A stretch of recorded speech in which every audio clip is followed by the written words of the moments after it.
The Committee on Homeland Security will come to order. The committee is meeting today to receive testimony on securing the homeland, reforming DHS to meet today's threats. Without objection, the chair is authorized to declare the committee in recess at any point. Today, the committee is meeting to discuss how the Department of Homeland Security must refocus its mission to best respond to the most serious threats facing our nation. This conversation comes at a timely moment as we approach the 20th anniversary of the 9/11 attacks. DHS was established in 2003 to prevent and respond to terrorist attacks within the United States. Since then, the range of threats the department must manage has expanded well beyond foreign terrorism. Today, DHS is also tasked with confronting the threats posed by the coronavirus, cyber attacks, violent domestic extremists, and climate change. It is critical that the department assess the full range of threats facing the country and align its resources accordingly. Unfortunately, under President Trump, the department had a myopic focus on immigration and border security at the expense of its other mission. DHS has suffered grave reputational and operational damage carrying out the last administration's failed policies. Some have embraced the notion that DHS must be dismantled, but that is not the answer. Instead, we must reform DHS to enhance accountability and transparency, earn Americans' trust, and improve workforce morale. Earlier this month, I introduced the DHS Reform Act. The bill seeks to ensure the department has a strong and integrated core to secure the homeland while ensuring accountability, transparency, and protection of Americans' civil rights and civil liberties. This legislation reflects a recommendation made by those who have closely examined the challenges facing DHS, including the Center for New American Society, the Atlantic Council, and the Center for American Progress. All three organizations identified the need for increased oversight of the department's law enforcement operations. For example, my bill addresses that need by creating an associate secretary position to oversee search operations. Additionally, my bill seeks a greater role for both the Office of Privacy and the Office of Civil Rights and Civil Liberties to strengthen constitutional protections in DHS policies, programs, and activities. All three organizations also recognize that improving morale among the DHS workforce must be a top priority. The DHS Reform Act authorizes several programs aimed at identifying and addressing the causes of low employee morale. We have before us today representatives from these organizations. I look forward to discussing in greater detail their recommendations for transforming DHS. As the department looks to refocus its operation to address emerging threats and long-standing challenges, the Committee on Homeland Security stands ready to assist. Unfortunately, the committee lacks jurisdiction to deliver a full DHS authorization bill or to advance legislation that reflects its oversight finding beyond a few narrowly tailored areas. Today, over 90 committees and subcommittees have jurisdiction over parts of DHS, and no single committee is involved in all measures relevant to the department. I'm working to change that as I engage the House leadership and other committees. Fixing jurisdiction over DHS is one of the only recommendations of the 9/11 Commission that has yet to be resolved. This issue has hobbled both the committee and the department for the last 15 years. It is long past time for it to be addressed.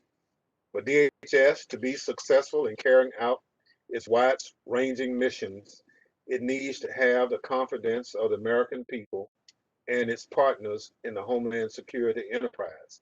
I look forward to discussing with the witnesses and the members today how we can reform DHS to do just that. With that, I recognize the ranking member, the gentleman from New York, Mr. Catco, for an opening statement. Thank you, Mr. Chairman, and I want to echo your sentiments with respect to jurisdiction. It's long past time to be fixed at, and I thank you for raising that issue. And I also thank you for holding this timely hearing today to discuss reforms for the Department of Homeland Security. And I want to thank our distinguished witnesses for taking time to appear before the committee.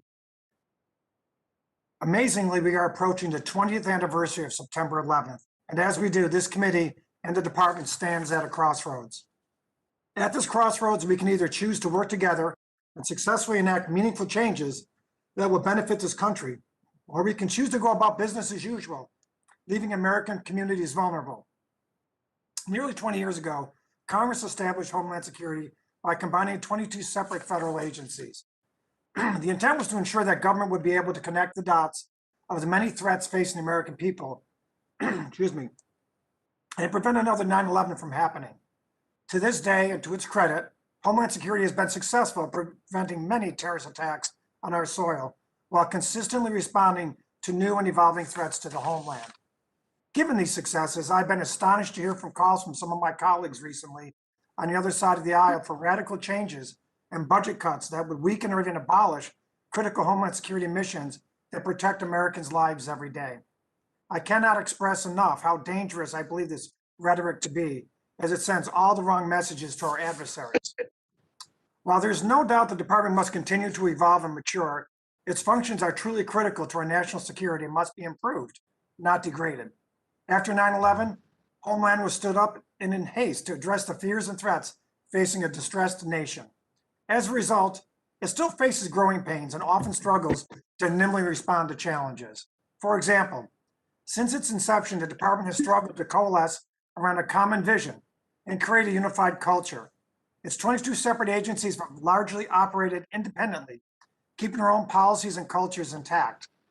Homeland Security has also struggled to support centralized support functions for its components, such as acquisitions, IT systems, and financial management, all of which are still on the Government Accountability Office's high-risk list.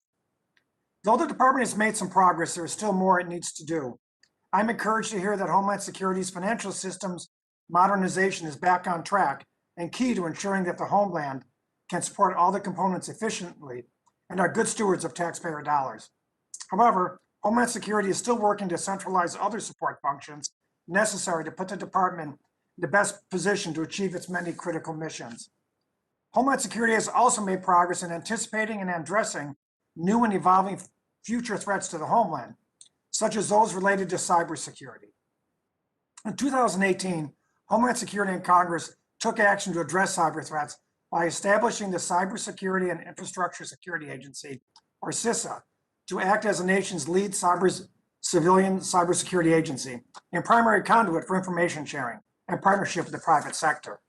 Last week, I held a roundtable with Sysa on ransomware issues in my district in central New York to discuss how we can prevent future attacks and further coordinate efforts between Homeland Security and local businesses and governments. An overwhelming takeaway was how much these stakeholders value the free and voluntary services Sysa provides. Now is the time to double down on our Sysa investment. With the threat landscape we face, there's no other option. I firmly believe that cybersecurity is the preeminent national security and homeland security threat we face. It's dizzying to think about the string of cyber incidents we have just seen over the last several months. State-backed espionage campaigns on federal networks, devastating ransomware campaigns against pipelines, our food supply, transit systems, and critical IT services. The bad guys are emboldened, and we mustn't continue the full court press to flip the paradigm. Today, Homeland Security continues to make some human capital progress. I applaud the department for hiring nearly 300 cybersecurity professionals as part of its 60-day cyber workforce sprint. Homeland Security also says it has exceeded its initial hiring goal of 200 new cybersecurity personnel by 50% and is calling it the largest cybersecurity hiring initiative in its history. That said, the department's authorities to nimbly hire top talent, particularly in the cybersecurity arena, remain too inflexible. We cannot be boxed in by legacy mindsets or bureaucratic inertia. To fully support Sysa's work, The agency needs sustained, robust funding to carry out its mission and respond to evolving threats. The Secretary has acknowledged that Sysa needs to be the quarterback of the .gov domain, and I fully agree. But Sysa will be hard-pressed to do so without more substantial funding. To that end, I firmly believe that Sysa needs to be a $5 billion agency in the next 5 years. Today, our nation faces vastly different threats from the one that struck on 9/11. This means that we need a DHS that can transform and adapt better than it does now. We need a Homeland Security that can identify, mitigate, and even prevent these new threats. Threats are range from China's push for global power and influence to global political and economic instability and organized crime. However, in recent years, Homeland Security's operations have been hamstrung by a high number of vacancies and turnovers in senior positions. This also must change for Homeland to formulate its strategic plans and to prepare for the future security of the Homeland. Looking forward, the department would benefit from a thorough assessment of what it is doing now, whether it should keep doing those things, and if there is something it should be doing that it isn't, what should we do about that? This is where another quadrennial Homeland Security review would be invaluable. This is an exercise in strategy prepared by law every 4 years, but one that DHS has not been able to accomplish since 2014, 7 years ago. That's unacceptable. I urge the Secretary and the entire Homeland Security leadership to commit to this effort. It is time for Congress and administration to commit to the department by instilling leaders that will buckle down, ask the hard questions, and inspire its workforce to contribute to making Homeland Security into the department the American people want and need. Homeland Security is effective and nimble in responding to disasters, thwarting attacks of all kinds, and that is a steward of the public's trust. Homeland Security plays a vital role in keeping us safe as we travel, engage in commerce, recover from major disasters, and navigating an increasingly complex, interconnected world. Despite this work, Homeland Security has struggled to earn the trust of American people and the confidence of partners and stakeholders.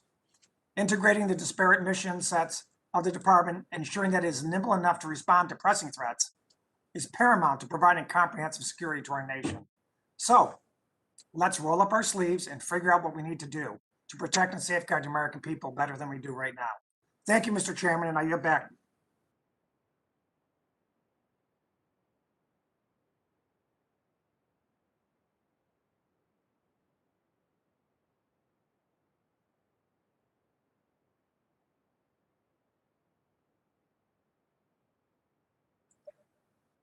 Mr. Chairman, I'm unable to hear you.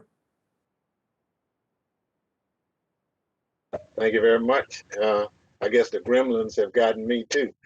Other members of the committee are reminded that under the committee rules, opening statements may be submitted for the record.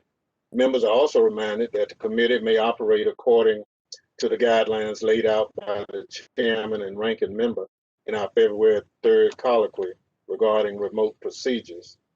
I now welcome our panel of witnesses. Our first witness, Ms. Carrie Cordero, the Robert Gates Senior Fellow at the Center for New American Security and author of the report titled Reforming the Department of Homeland Security Through Enhanced Oversight and Accountability. Our next witness is Mr. Tom Warwick, Director of the Future of DHS Project at the Atlantic Council. Mr. Warwick previously served as the DHS Deputy Assistant Secretary for Counterterrorism Policy. Our third witness is Ms. Katrina Mulligan, Acting Vice President for the National Security and International Policy at the Center for American Progress and author of Redefining Homeland Security, a new framework for DHS to meet today's challenges. Our final witness is Mr. Frank Cifalo, who is the Director of Auburn University's McRae Institute for Cyber and Critical Infrastructure Security. He previously directed President Bush's Homeland Security Advisory Council. Without objection, the witness's full statement will be inserted in the record. I now ask Ms. Pediro to summarize her statement for 5 minutes. Chairman Thompson, Ranking Member Catco, members of the committee, thank you for the opportunity to appear before you today on the important topic of informing the Department of Homeland Security. For the past 2 years, I've led a project at the Center for a New American Security focused on reforming DHS with a specific emphasis on selected law enforcement, intelligence, border security, and immigration aspects of the department's work. I'm grateful for the opportunity to share the insights developed through this project and to work with this committee going forward in connection with its important oversight and legislative responsibilities. I am particularly delighted to be joined today by my friends and colleagues, Katrina Mulligan, Tom Warwick, and Frank Salufo, all of whom have meaningful insights and expertise to share with the committee. As I mentioned in my written testimony, my grounding is as a 9/11 era operational counterterrorism and counterintelligence lawyer. As a result of that formative experience, I have zero interest in going backward and undoing nearly 20 years of changes to the laws and institutions that kept the country safe from an act of terrorism on the scale of September 11th. However, 2021 is not 2001, and the threats that the country faces today are not the same. Malign foreign cyber aggression, domestic terrorism, natural disasters, and pervasive domestic gun violence are all affecting Americans on a daily basis. DHS must adapt to current and emerging threats while improving its internal oversight and accountability. In short, I don't just want us to develop a DHS that can meet today's threats. I want to see a DHS that has the legislative framework, organizational capability, trained, resourced, and expert workforce that's ready to meet tomorrow's threats. I'm heartened by this committee's willingness to take on this important work. But our institutions are not keeping up. Although there were advance warnings, our nation was unprepared to respond to the global pandemic that has killed over 600,000 Americans. As someone who had a front row view to the prompt, decisive, bipartisan action that Congress and the federal government took to respond to the 9/11 attacks, the insufficiency of the federal government's response as it emerged in early 2020 is impossible to ignore. DHS in particular was created to protect the country from foreign threats, yet it appeared to have played no meaningful role in warning the country or mobilizing its response to the pandemic in the early months of the virus spread across the country. As another example of the insufficiency of our institutions to protect our democracy, it was not foreign terrorists, but domestic terrorists and insurgents who threatened the constitutional order and the personal safety of the members and staff of Congress on January 6th. Although I don't subscribe to the view that January 6th was an intelligence failure, our Homeland Security apparatus could have done more. DHS, through the Secret Service, leads national special security event operations. Had the 6th been designated an NSSE and been subject to its rigorous planning and preparation protocols, the events we witnessed would not have reached the level of severity that they did. The protection of our constitutional system and the effective transfer of power was primarily thanks to the heroic actions of members of the Capitol Police and the District of Columbia's Metropolitan Police Department. We still need to improve the physical security of the Capitol and members of Congress, as well as other public officials like election officials and judges in this environment of political violence. A review of those protective measures and recommendations for improvement will, I hope, be a component of the newly formed Select Committee under the chairman's leadership. Turning to the DHS Reform Act of 2021, my written testimony includes a selected set of recommendations, several which I'm grateful to see reflected in the bill. The DHS Reform Act will pave the way for a better DHS. As you work to move it out of committee, I hope that you will consider some of the additional recommendations in my written testimony and underlying reports. To highlight just a few quickly here, I strongly support the proposal to create an associate secretary to bolster the leadership capacity of the department. That proposal was a key recommendation of my May 2020 report and also by the other independent reviews of my colleagues here today. In addition, I recommend that Congress update the DHS mission at Section 101 of the Homeland Security Act. DHS cannot do its best work if its statutory mandate, organization, and funding is inextricably tied to a threat of a prior era, while other threats present a growing menace. Updating the statutory mission might also improve the persistent morale issues at the department that I know the committee is interested in. Finally, the oversight and accountability for the considerable law enforcement components of DHS need to mature. DHS was not created to serve as a federal police force, a function reserved for the states and localities, nor is it an internal security service or a domestic intelligence service, concepts that were roundly rejected even after the 9/11 attacks. The risks of not reforming the law enforcement functions are substantial, and I outline them further in my written testimony. Thank you very much for the opportunity to participate today. I look forward to your questions and to continuing to work with this committee. Thank you very much. I now ask Mr. Warwick to summarize his statement for 5 minutes. Thank you very much, Mr. Chairman, Ranking Member Catco, and members of the committee. Thank you for the opportunity to testify here today. It's clear that DHS today needs all the good help it can get. It's the third largest cabinet department in the US government. It has more than 200,000 employees, and its missions include some of our country's most important challenges. There are many DHS mission areas that need attention. It has management challenges throughout the department, foremost of which is morale, with 2020 having been a particularly tumultuous year.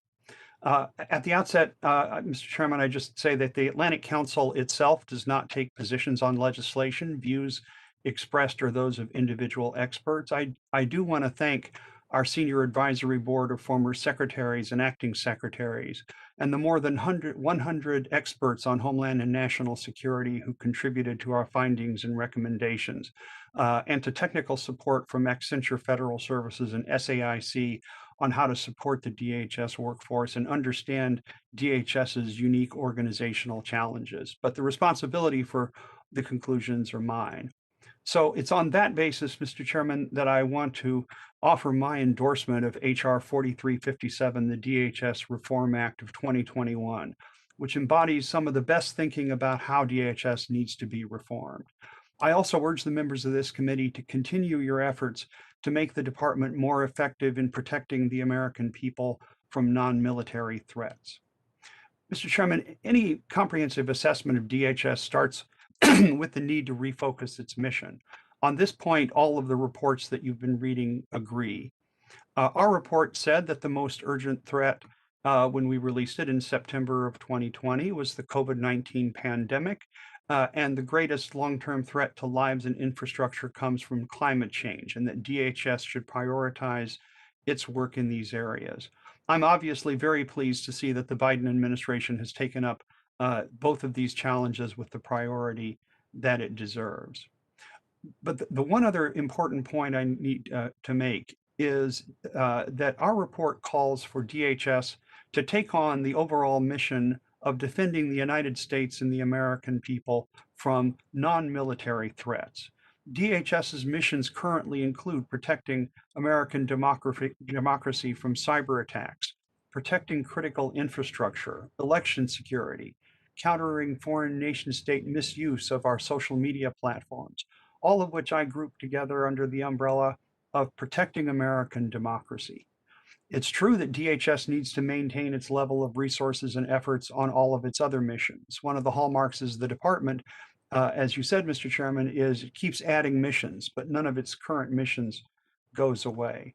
And just as the United States is fortunate to have a Department of Defense and men and women in uniform who lead the nation's defense against military threats, DoD is not the right place to lead the defense of the nation against non-kinetic threats. So if DoD's bumper sticker version of its mission is "We fight and win America's wars," DHS needs to think of its mission as "We lead the defense of the nation against non-military threats." This is what DHS needs to move towards. DHS also needs to think of communications as a core mission and win the trust of the American people by how it takes on what it does. It also needs to modernize its approach to public-private partnerships, because that is the way DHS contributes to tackling the dangers from climate change. DHS morale is another important challenge. Let me ask the clerk to put up slide number 2 for the committee to take a look at. One of the things that we have all noted is that DHS has ranked last in the annual surveys of employee morale since 2010. The data from the September-October 2020 shows DHS is still last among large cabinet departments and agencies in the federal government. But our analysis has showed that morale at DHS is not a hopeless task, far from it. DHS has had numerous success stories. Frank Taylor at the Office of Intelligence and Analysis between 2014 and 2017. Sarah Saldana at Immigration and Customs Enforcement. Tex Ailes and John Kelly at the U.S. Secret Service between 2017 and 2019. If I could ask the clerk to show slide 3. Thanks. Unfortunately, in 2020, morale that one of DHS's two longtime success stories, U.S. citizenship and immigration services, fell off a cliff. USCIS fell from 90th of 420 sub-agencies to 339th out of 411. The reasons for this drop deserve a hearing of their own. DHS had other success stories.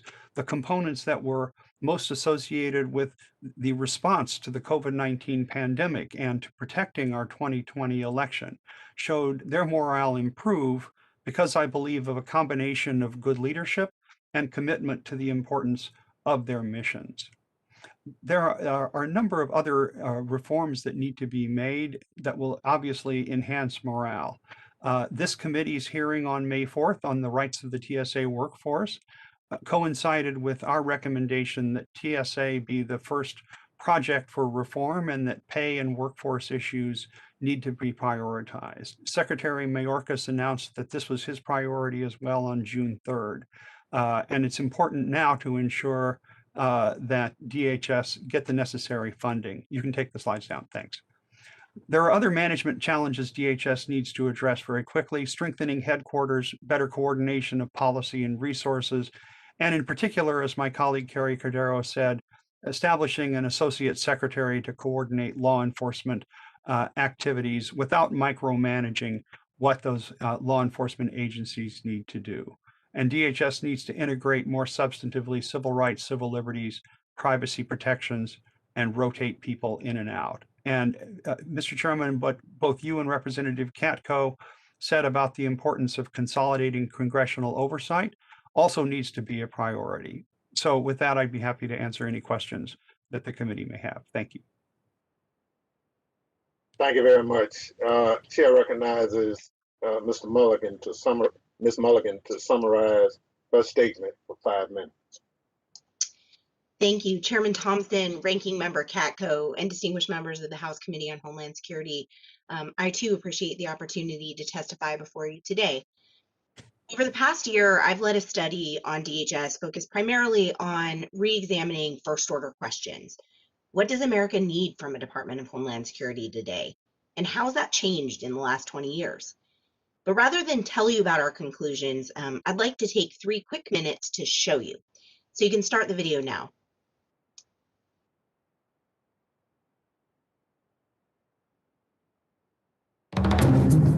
Almost immediately after the September 11 terrorist attacks, the Bush administration started creating the Department of Homeland Security.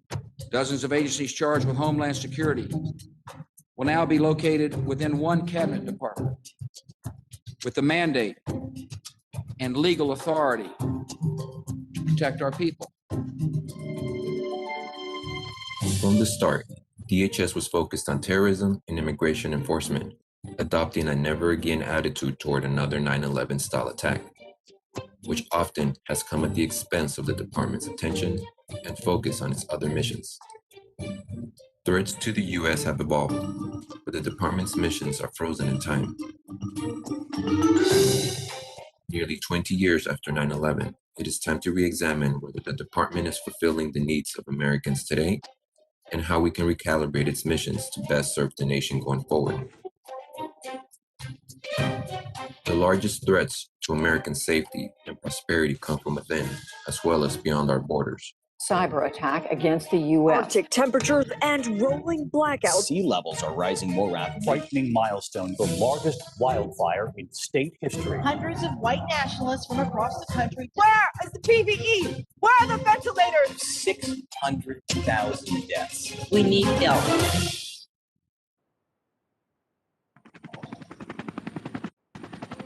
DHS today has the opportunity to refocus its vast resources into areas where it has proven to be most effective and can deliver real value to Americans and those who live, work, study, travel, and seek safety here.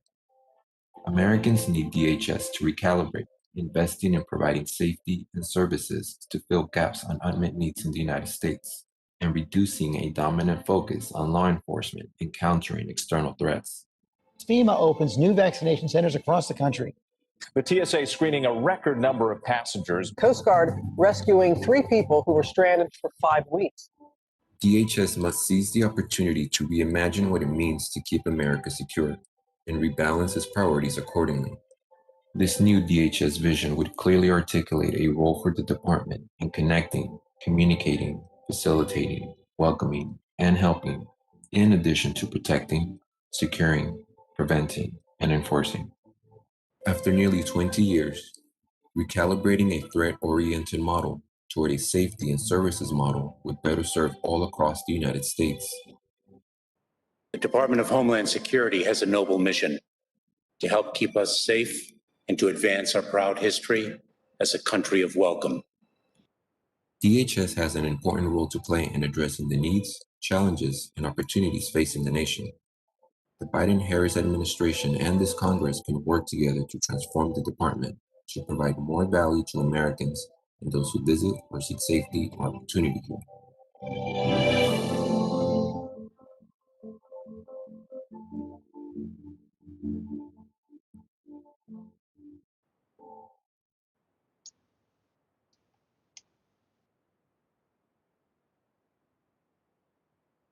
Thank you.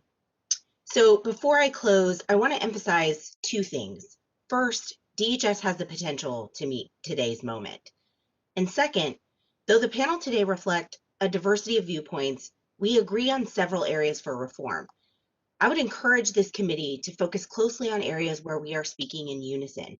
To highlight just a few, we agree that DHS is critical to ensuring the security and prosperity of Americans and should be reformed rather than dismantled. We agree that DHS needs to take a broader view of what it means to keep the nation secure. We agree that DHS should have a larger role in communicating with states, the private sector, and the public, and that DHS needs an elevated role for protecting the privacy and civil liberties of Americans. And we agree that more oversight and restraint is needed for DHS's operational and law enforcement functions. Thank you for the opportunity to testify today, and I look forward to hearing your questions. Thank you very much. I ask Mr. Salufo to summarize this statement for 5 minutes. Catco and distinguished committee members, I too would like to thank you for the opportunity to testify before you today. As my colleagues have said, the array of threats to this country has evolved substantially over time, and therefore, so too must our national architecture for countering these threats. And I commend the committee for your proactive approach to tackle some of these important reforms. Allow me to begin with a little bit of history and context. Unfortunately, nothing as fancy as my colleagues before me with cool videos and the like, but DHS was established, I think, as we've all now made clear, directly in response to the horrific terrorist attacks of 9/11. We went through at that time the largest reorganization of the federal government since the National Security Act of 1947. And preparing for and responding to terrorism was the driving force behind the department. At the same time, however, DHS had and continues to have a wide set of important missions. The most prevalent and most pressing threat today is cyber. The system is blinking red, and this is the area where we must work the hardest and double down our efforts, not at the expense of other missions and threats, but in addition to them. Consider the events of the past 6 months alone, in which we have seen a rash of incidents from SolarWinds and the Microsoft Exchange hacks targeting the IT supply chain, to the Kaseya ransomware incident only a few days ago, and a spate of other significant ransomware attacks that preceded it, including US pipelines and the food supply. Ransomware attacks are hitting epidemic proportions, targeting entities from schools to businesses. No one and nothing is off limits. I was pleased to see this morning the government's new ransomware campaign, since it's really important for the government to speak with one voice and bring everything together. DHS must be well structured and well funded to meet the cyber mission. Continuity of leadership is a vital first step. Meaningful maturation of the department requires the posts in the senior echelons be filled. I think Jen Easterly's confirmation earlier this week was an important first step. Next, we ought to consider codifying the Sysa director to a 5-year term, elevating the role to ensure continuity across the organization. Fortunately, Congress and DHS have undertaken some significant actions in response to the increase of cyber attacks. Codifying the cyber state of distress and the cyber response and recovery fund will ensure adequate preparation and funding the ability to surge critical resources and coordinate asset response. DHS must continue to support their principal partners, state, local, tribal, territorial governments, and the private sector. With cyber, as with the broader Homeland Security enterprise, we can't forget it is ultimately about finding meaningful ways to enhance and enable those on the front lines. Reaching this bar requires people, a skilled and deep bench to meet the mission. Building and sustaining a cyber workforce of the caliber and size needed by the department and beyond is truly an urgent priority. The most effective way to get there is to proceed in a multi-pronged approach, including in-career training, recruitment, retention efforts, plus K through 12 and post-secondary initiatives. Special emphasis, in my eyes, ought to be accorded to upskilling veterans and recruiting a more diverse cybersecurity workforce.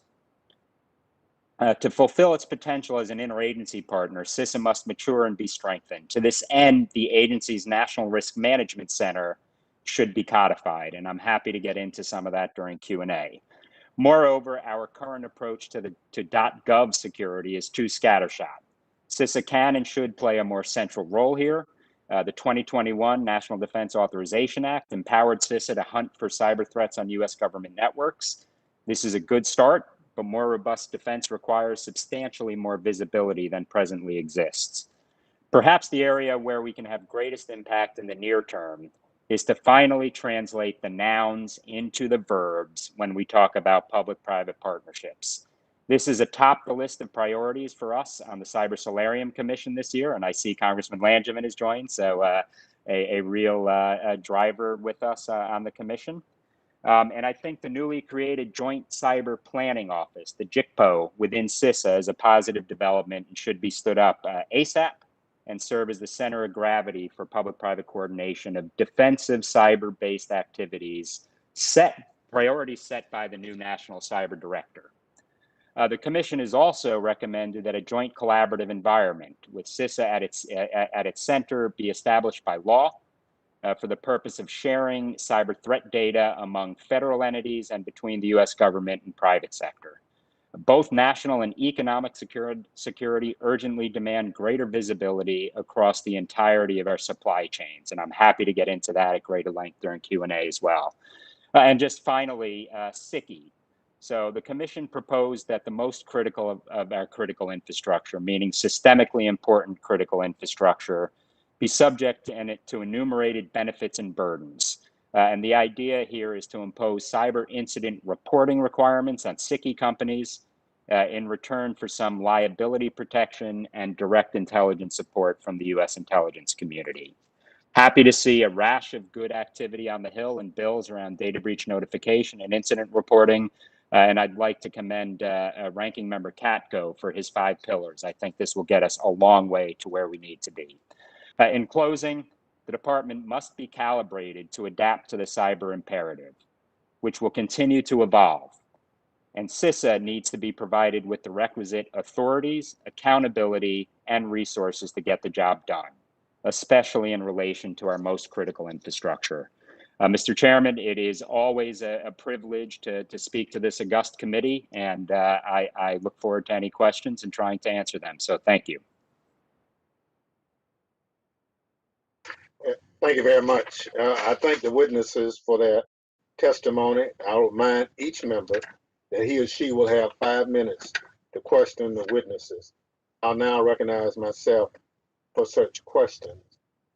You know, one of the problems we've had long-standing with DHS is the morale of the workforce.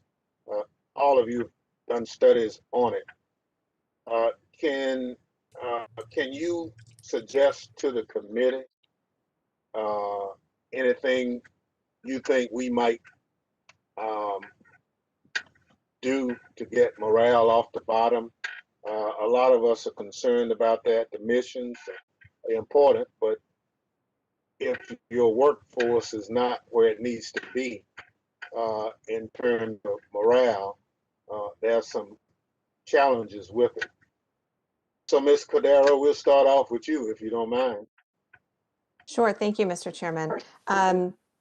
So morale has been, as the committee knows, a persistent issue in the department. I do think a couple things. First, with respect to the mission, as you know, I've recommended that Congress update the statutory mission of the department.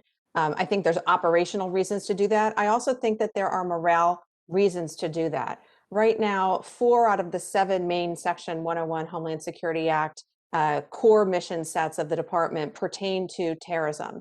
And yet we know that that is out of sync with the day-to-day activities of what many of the workforce engaged in.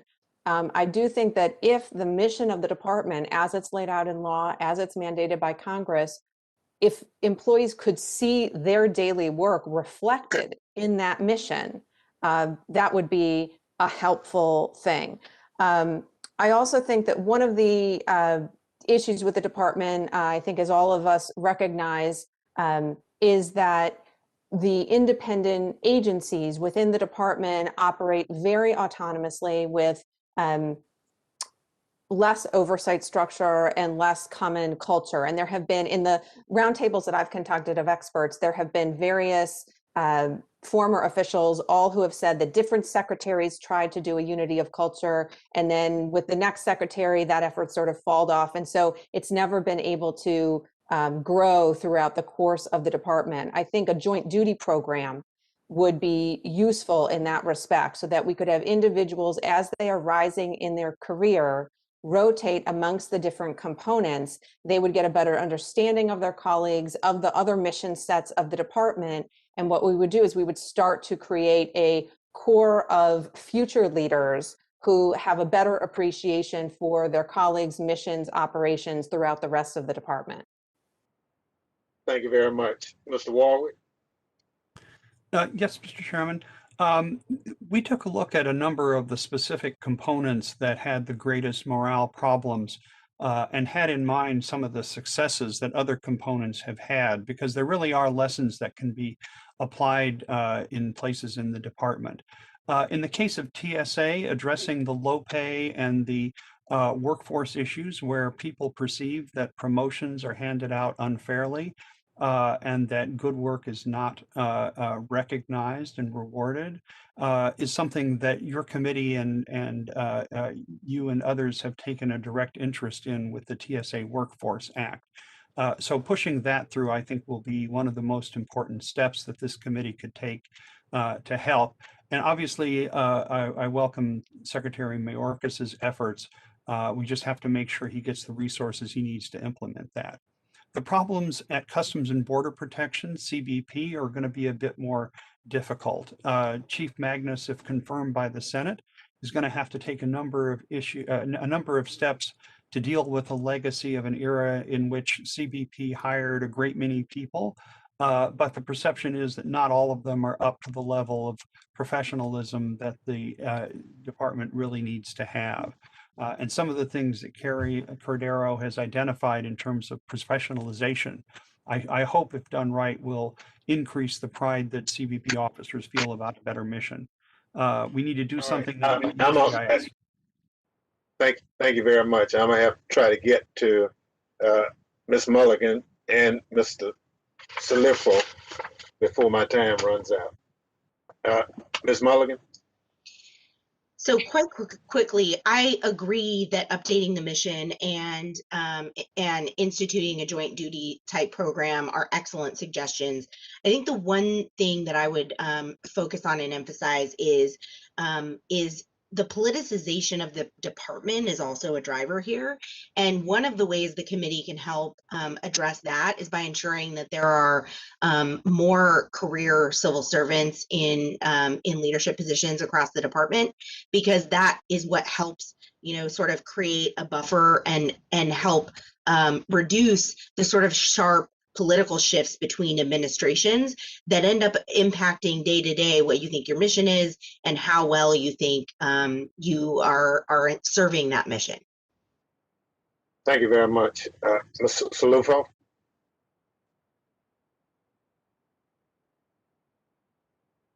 Unmute yourself.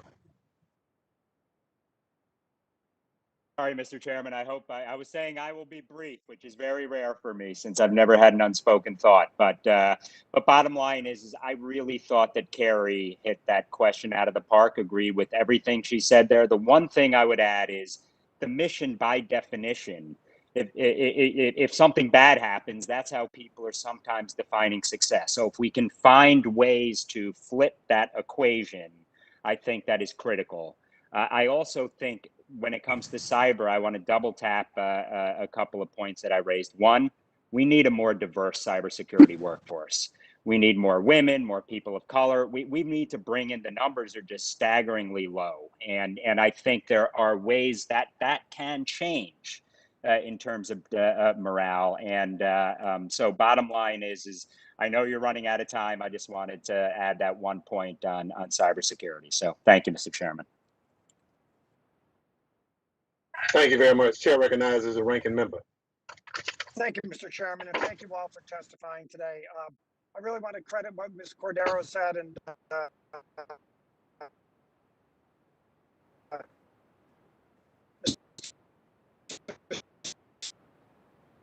Slufo in particular. I think that has been a major problem. So, Mr. Slufo, we got limited time, so I do want to talk about some.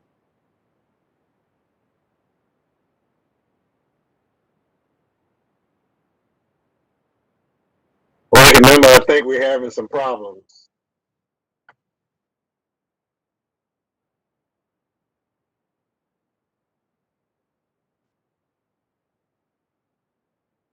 Well, I'm not able to hear him. We'll come back to the ranking member. Chair recognizes the young lady from Texas for 5 minutes. And I think is. Good morning, Chairman, and good morning to the witnesses. I'm glad to hear one of the witnesses highlight 9/11, since those of us who are senior members of the committee were here, and certainly it was the cause for the creation of Homeland Security. I want to ask, as we begin to look at reform, I think the witness from the Atlantic mentioned COVID and one other issue, but did not mention the actions of January 6th, which is domestic terrorism. Whoever wants to answer, do you not believe that that issue should be a crucial component of Homeland Security, and any reform should be focused on how quick a response Homeland Security can offer? Because my disappointment was it was a discombobulated, unorganized response. The FBI was completely absent, particularly the director of the FBI, and the idea of a national security or domestic security agency did not seem to be present. If someone wants to take that answer, I also would appreciate the gentleman from the Atlantic as to why domestic terrorism wasn't one of his top issues. It actually very much is one of my top issues. It was an issue in our report that we highlighted even in September of 2020, needed more time and attention from DHS than it had been getting. All of that was driven home by what happened on January 6th. We've also taken a very detailed look at the events of that day, and DHS, while it's not responsible for collecting the dots, it's very much responsible for connecting the dots. And DHS INA in particular should have done a much better job of bringing that forcefully, if necessary, to the attention of leadership and the law enforcement agencies who found themselves unexpectedly on the front line that day. So there was a lot that DHS could have done better and differently. Pediro, thank you. My time is very short. You have offered some reforms. Do you have any reform that would relate to a quicker response and a greater presence of DHS on a day like January 6th, which we hope never in our life to see again in America? Ms. Cordero? Thank you, Congresswoman. I think the DHS could have had two important roles in mitigating the day of January 6th. The first is as a warning role. So this pertains to the role of intelligence and analysis. We actually at the center have a new report out that's specifically on proposals for Congress to think about to reform the Department of Intelligence and Analysis in the department so that that office functions better. Right now, it's neither living up to its expectations, nor is it doing the job that folks expect it to do. In addition, there is a physical security component. I assess that had January 6th been designated a national special security event with the Secret Service as lead under the leadership of the department, that the physical security itself would have been much improved on January 6th. Time is up. Are you suggesting that should have been done ahead of time? Is that my understanding? Yes, Congresswoman. Thank you so very much. I'm sorry for the time shortage. As it relates to the pandemic, there was multiple confusion, layers of confusion. Doctors, first responders using plastic bags to cover themselves. When FEMA became involved, a singular agency, things began to turn the corner. Do we have any thoughts about the reinforcing of FEMA, strengthening of FEMA, giving FEMA's administrator cabinet status, and as well, the problems we have with the Stafford Act, where FEMA cannot work directly with local communities? Did someone take that point up, please? Sure, I'll go ahead and try. I think you're absolutely right that the role that FEMA has been playing and is likely to play in the future is going to be bigger and more central than the role that it's played in the past. One of the things that I think is actually a success story of the existing DHS is how far FEMA has come in terms of developing systems and processes. What I envision long term is a FEMA that functions almost like a federal quarterback to augment lead departments and agencies and to build kind of institutional capacity that it can be used so that we aren't constantly relying on our military to aid in non-military and non-defense related emergency response. And if we can build more of that capacity within FEMA, I think it will be to the good. In terms of whether FEMA needs to be a cabinet level agency itself, I actually think a strengthened DHS central headquarters component could be effective without a cabinet level role. But I 100% agree that FEMA's role needs to be larger in a reimagined DHS. Just last, let me take a response regarding the diverse workforce. We know that TSA and TSO officers may be diverse, but across the board, how valuable is it that we have a more diverse workforce with women and minorities? If just someone can give a quick answer, Mr. Chairman, I'll be able to yield back. Anyone wishes to take up that importance of diversity? I know one point was made about cyber, but across the board, we found that to be very challenging. And you're absolutely right. This is one of the things that DHS has struggled in some areas to try to achieve. And it does need to be the priority that I think Secretary Mayorkas and his team are now giving it to increase diversity in a number of very important areas. I think my young lady's time has expired. Chair recognizes the ranking member. Thank you, Mr. Chairman. I apologize for the technical difficulties here, and thank you for accommodating me. And thank you all for your testimony today. Ms. Cordero, I appreciate your comments very much on the morale issue, and I thank Mr. Salufo for his comments on the need for diversity within Sysa and really the department as a whole. So I do want to focus my precious time here on Sysa. A few years ago, we would have never been able to anticipate how important Sysa is going to be going forward. And since my time as ranking member, I've really felt like we need to boost up Sysa's budgetary budget so they can be the things that we need them to be. So I often say that we need it to be a $5 billion agency within the next 5 years. Mr. Salufo, if Congress were able to make such an investment, what could we expect from Sysa in return?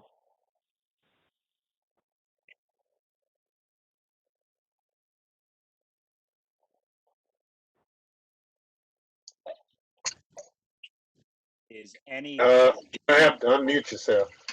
I'm sorry, Mr. Chairman, and ranking member Catco, I just sang your praises ad nauseum. So I did want to thank you in all sincerity for your leadership on recognizing the significance of Sysa and for your prioritization and emphasis around cybersecurity.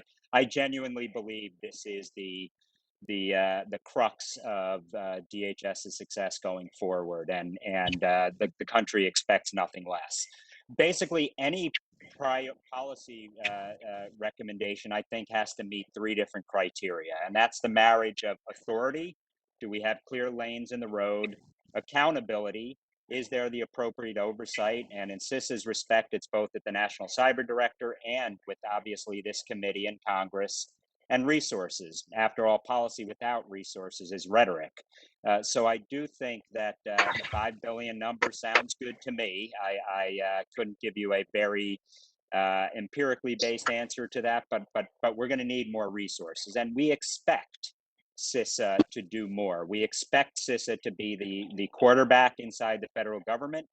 We expect them to be able to do more across the .gov network, and in reality, and I mentioned this in my oral remarks, it's really about the public-private partnership. If we're winning the battles in the Beltway, that's great. But at the end of the day, it's about enabling and empowering those on our cyber first defenders. And this is where I hope we see the most impact. And I hope Congress would hold Cisa to account to achieve some of these objectives. Yeah, I agree with you very much about the public-private partnership and in general, and the need to exchange the information regarding malicious attacks in particular. And I'll get back to time permits, but I want to ask you one other thing. That is about the Homeland Security Advisory Council. You served on it for many years under both Democrats and Republicans before the current secretary disbanded it. Why do you believe it's important to have a Homeland Security Advisory Council made up of bipartisan security experts to advise the Secretary on Homeland Security? Well, thank you, Congressman Catco, and I'm certainly not going to make this about me, but at the end of the day, an advisory council needs to be mission-driven, and historically, it has always been nonpartisan, and I genuinely hope that will continue to be the case.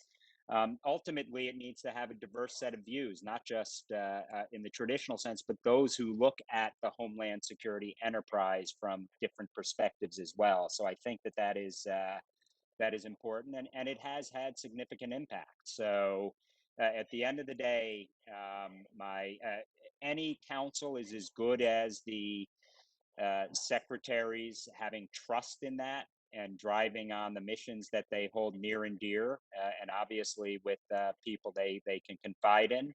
But my big takeaway on all this is I hope it remains as nonpartisan as it can be, because otherwise it's going to be a shell of it. It's not going to be all that it can be. So thank you, Congressman Catco.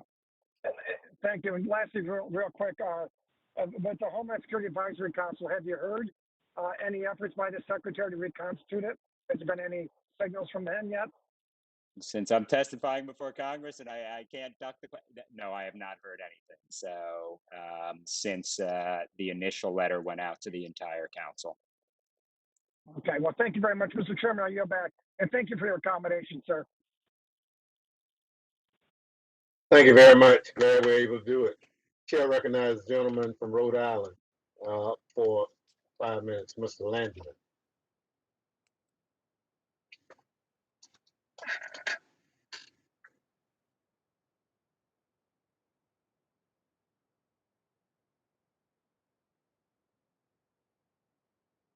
Chair recognizes the gentleman from New Jersey, Mr. Payne, for 5 minutes.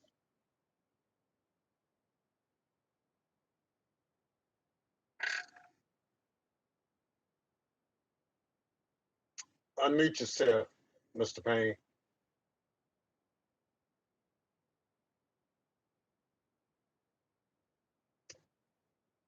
We're still not able to hear you.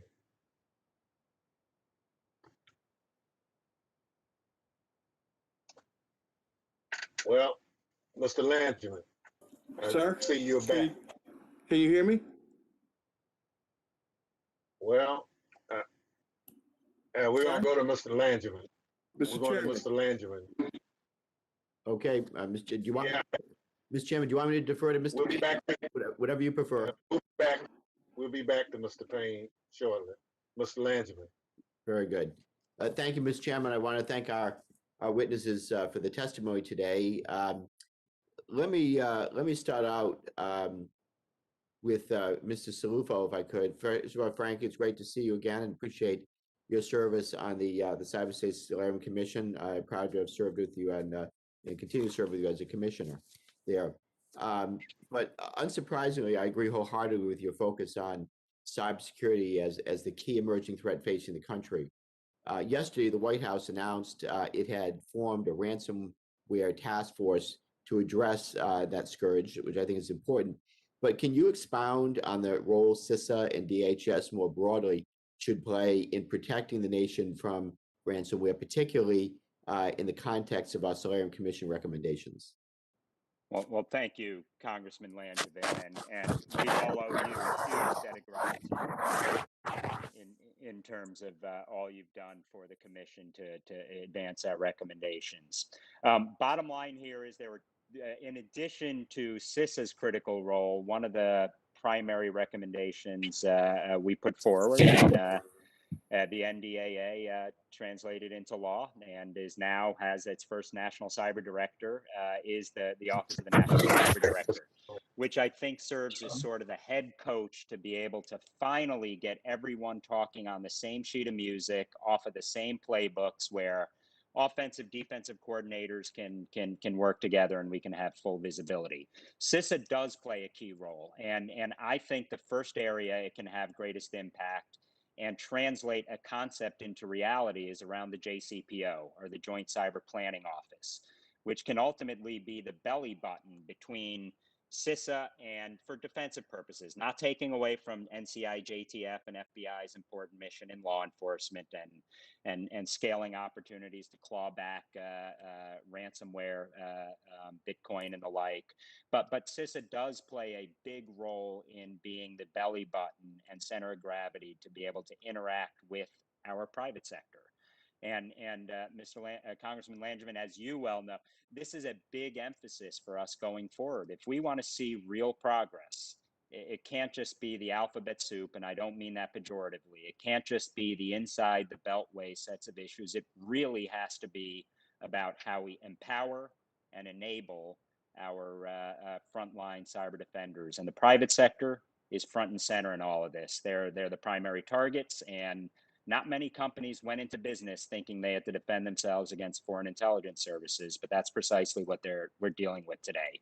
So how do we square that circle will be priority 1, 2, and 3, and Sysa plays a big role. And I was pleased to see the Stop Ransomware campaign today, because we're starting to see one voice, one team. Yeah. Thank you. You encapsulated it perfectly. That was a very insightful answer. Thank you. Let me ask this. I wonder if you could comment also, though, on the human capital challenges DHS is facing, especially with respect to cybersecurity. As we consider DHS reform, what should we be keeping in mind to attract the cyber talent that we need? Well, Mr. Congressman Langevin, obviously the numbers are staggering and frightening if you think about it in terms of the shortfall, in terms of a skilled cybersecurity workforce. I think first and foremost, we need to upskill and reskill and retain some of the best and the brightest we have in place. But I do think we need to look to ways to recruit more diverse, bring in more diversity into the cybersecurity community. And women in particular make up less than 25% of the cybersecurity workforce. That's just unacceptable. We need to redouble those numbers in a big way. And ultimately, I think K through 12 is, once you hit, and I'm speaking from a university, of course, I'm going to say post-secondary and college education is a priority, and it is. But ultimately, we have to get to the next generation when they're a whole lot younger. And cybersecurity needs to be part of the way they do cyber.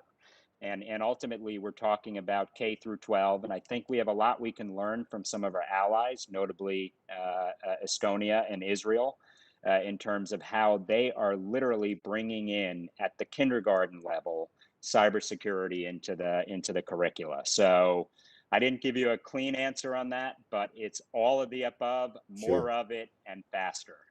Yeah, couldn't agree more. And yet, focusing on K through 12, essential, and also diversity. Look, we're stronger when we have very different points of view and backgrounds that we can bring to the table to offer expertise and talent, and we have to work hard around the diversity part as well.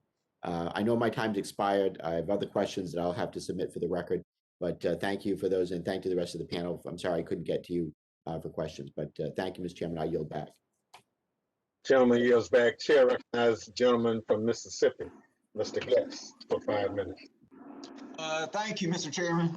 Frank, I want to visit with you just a few minutes, kind of highlight a few of the things that you previously testified in your opening statement and also in the report that you provided prior to your testimony.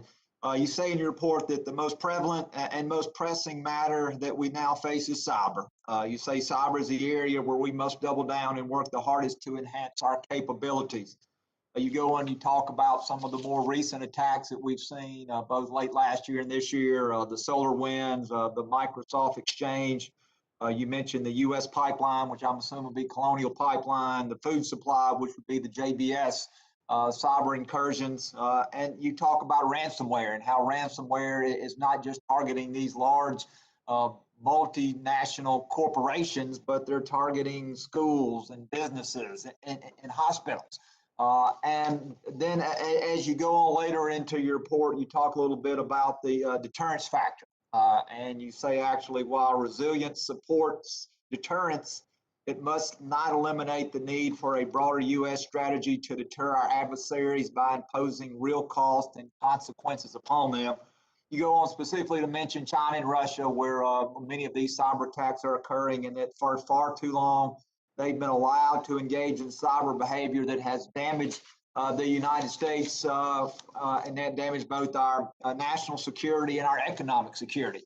And so I would like, if you could take a few moments to talk about this broader U.S. strategy of deterrence. It seems like we're constantly playing defense and we're not playing offense, that we're allowing these cyber attacks to occur in China and Russia and other nations abroad. But it seems that we are doing very little to engage many of those individuals. And I know that we're talking about sometimes law enforcement challenges, being unable to make arrests in foreign countries. But for countries that shield cyber attackers, what more can we do? What should that broader U.S. policy of deterrence be?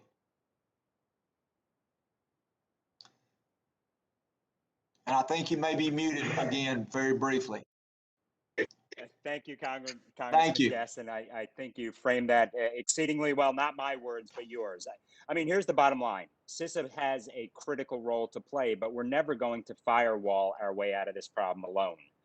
It would sort of be like if you're fielding a football team of only having a front line and not having an offense. You need all of the above. And the reality is we need to induce changes in bad cyber behavior. To do that, we need to start imposing costs and consequences on bad cyber behavior. And to do that, we need to be willing to put some lines in the silicon. And when those are crossed, we have to have the political will, A, signal, and B, follow through on our ability to respond. Here's, without getting into anything classified, because this is very public, we have got the greatest cyber capability right now. And that is something that shouldn't be lost on the rest of the world. We also, though, need to be willing to deploy and employ some of these capabilities to ultimately change bad cyber behavior. For way too long, the bad guys have been getting away with murder. This is unacceptable. That said, we need to shore up our defenses. So the last thing we want to do is, because the initiative still remains with the attacker, our vulnerabilities are extreme. So we got to bring all these pieces together. And I am confident that the creation of a new national cyber director, which Congress passed last year in the NDAA, can help us get to that point. But here's the bottom line. Not all hacks are the same. Not all hackers are the same. Intentions vary. Capabilities vary. At the very top of the list, peer nations are Russia and China. Just beneath them, Iran, North Korea. What they lack in capability, they more than make up for with intent. And they have very little impunction to turn towards cyber to achieve their objectives. And cyber criminals, which 5 years ago were, now they're at par with where nations were 3 to 5 years ago. So we've got a witch's brew here we need to deal with. The bottom line is we need to start imposing costs, we need to start imposing consequence, and we need to follow through and bring all instruments to statecraft. And yes, that includes the military instrument if done appropriately to achieve our cyber objectives. Let me ask you one follow-up question, and then I'll be out of time. Do you think the administration is sending a strong enough message to our adversities, our adversaries, as it relates to cyber attacks and the response that we will take to defend ourselves using some of our offensive capabilities? You know, I have long been an advocate that we need to do more. I've been critical of all administrations in this particular space. I do think we saw some positive developments in terms of raising this issue directly with Vladimir Putin. But the proof's going to be in the pudding. Are we going to actually follow through on some of our words and make sure that they're not empty? The worst thing we can do is say we take it seriously and not follow through. So I will be cautiously optimistic that we're moving in the right direction, but more is needed. And I don't mean to go on and on and on, but China is the country we really need to be looking at closely over the long haul. And so much more is needed, and too much to cover in this hearing. But thank you, Congressman Guest. Thank you. Chair, I recognize the gentleman. Thank you. Chair, I recognize the gentleman from New Jersey for 5 minutes, Mr. Payne. Thank you, Mr. Chairman, and I apologize for difficulty before. This question is to Ms. Cordero, Mr. Warwick, and Ms. Mulligan. The Trump administration's abuse of DHS authorities over the last 4 years hurt the department's reputation and decimated actually the public trust in DHS actions. As a government agency that depends on regular interactions with state and local communities, DHS is uniquely reliant on its relationships with the public. I'd like Ms. Cordero, Mr. Warwick, and Ms. Mulligan to answer the following question. What are the biggest factors that affect the public's trust in DHS, and how can the department rebuild that trust? Thank you very much for the question, Congressman.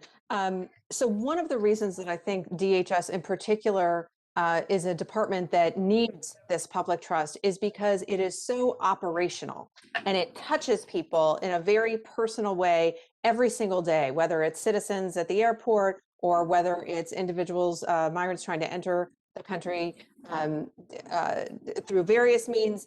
So it is up close and personal in a way that many other federal bureaucracies are not. It also has an extraordinarily heavy law enforcement component that has grown over time and has been become a very robust part of its operations. Therefore, it's essential because of these factors that it be a department that operate according to the Constitution, laws, rules, procedures, and that the public have a good understanding of what those rules are. So one of the set of recommendations that I have put forth in several of the reports that I've written have been focused on redeveloping and modernizing the operational guidelines that the law enforcement components of the department work through, increasing the transparency. So once we have rules and updated rules about how DHS officers and employees are interacting with the public, put those rules out there so that people can see them, they can understand them. Right now, sorry, I'll pause there. Thank you. Thank you. Mr. Warwick? So I agree with everything Carrie just said. I won't re-summarize it. DHS has extraordinary authorities. And also in areas like cybersecurity, everything we see, it makes it clear that there has to be even greater trust between DHS and the American people. So our recommendation is that DHS needs to look at everything it does through the lens of, is this going to enhance public trust? That may not make everyone happy, but it's going to be necessary because trust needs to be one of the greatest assets that DHS has going forward. Thank you. Ms. Mulligan? So I think that the reason that we're all circling around the issue of DHS's law enforcement role is because that really is the central place where the trust issues reside. In my view, and as we've concluded in our report, it's one of the reasons why we really ought to reconsider whether exclusively investigative law enforcement functions belong at a reimagined DHS. There will always be some role for law enforcement within the department because it will continue to need to protect, secure, defend, and enforce. The question really for this committee, I think, is are those the primary ways that the department adds value to the American people, or is there an expanded role for its the ways that it connects, communicates, facilitates, helps, and welcomes people to this country? And we argue that rebalancing those priorities and bringing them into balance with each other is actually one of the first things we can do to restore trust with the American people. Thank you. Mr. Chairman, I was going to try to slide one more question in, but I will yield back. Thank you. Gentleman yields back and very kind. Chair recognizes the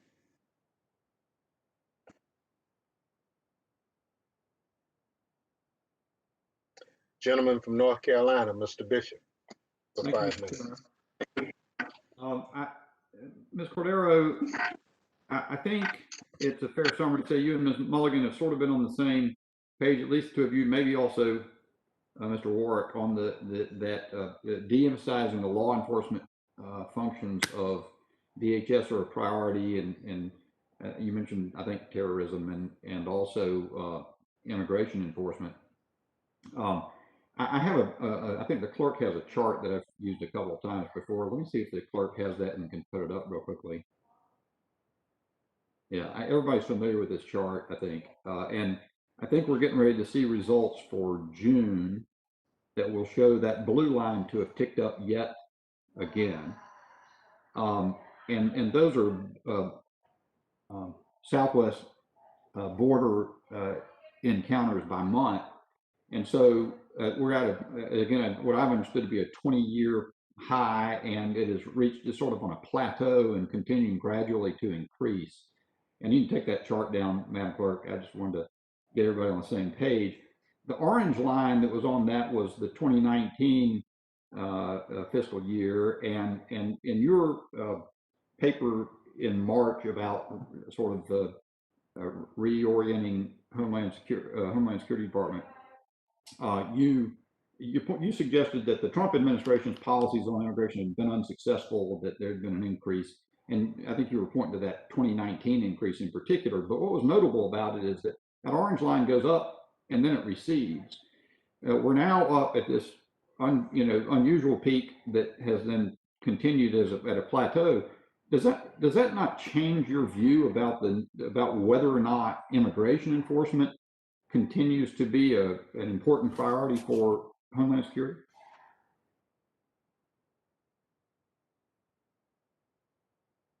Congressman, I'm not sure if you were directing that at me or at Ms. Mulligan, but let me start off, and then she may have more to add as well. So perhaps it would be helpful. Let me explain a little bit what I mean when I'm describing drawing down a little bit in terms of the law enforcement capacity of the department. I understand the concerns about border security, and obviously there is a continued challenge at the border with respect to immigration enforcement. So I have not suggested that we draw down on Border Patrol or the manpower or resourcing for that at all. What I'm suggesting is that we make sure, number one, that the law enforcement components of the department do what their mission is. So for example, when it comes to Border Patrol, I want to see Border Patrol agents working on border issues, not being deployed into the interior of the country to do things that are unrelated to Border Patrol.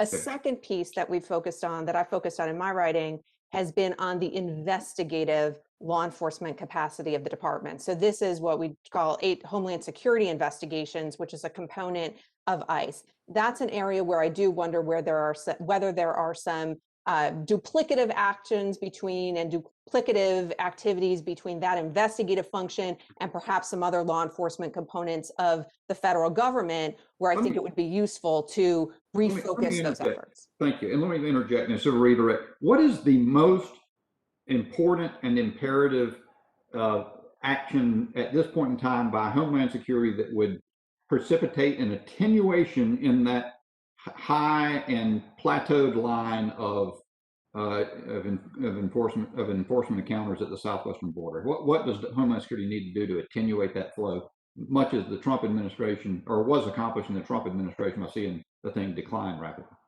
from a peak?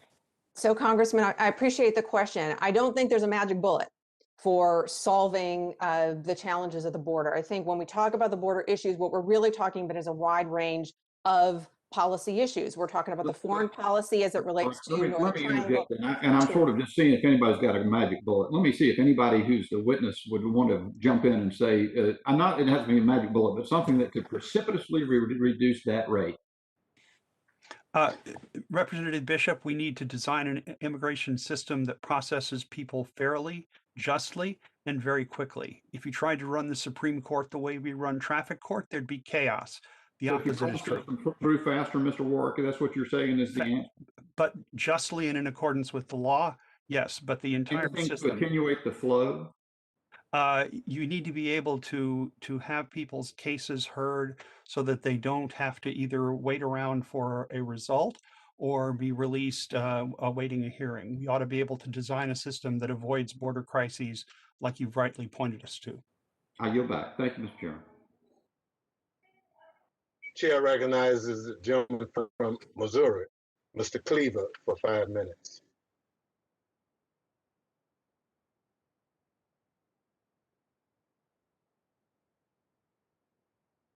Chair recognizes the gentlelady from New York, Ms. Clark, for 5 minutes.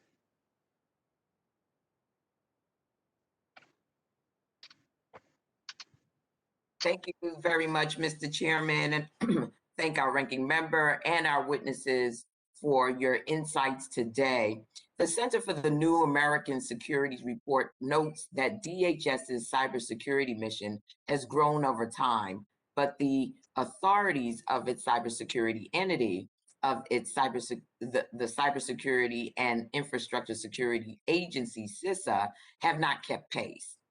The National Defense Act of FY 2021 includes several provisions to align Sysa's authorities with its current mission, including persistent threat hunting authority and the Joint Cyber Planning Office, but our work is hardly done.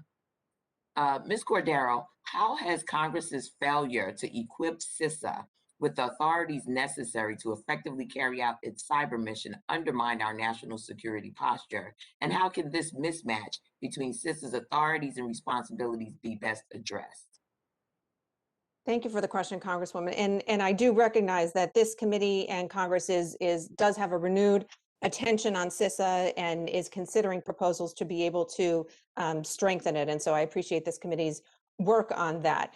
Here's what I think when I think about what would be a robust Sysa that we want to have. It would be a Sysa that has the capability, resources, expertise to warn, both with respect to the .gov and to private and public private sector partners and other public sector partners.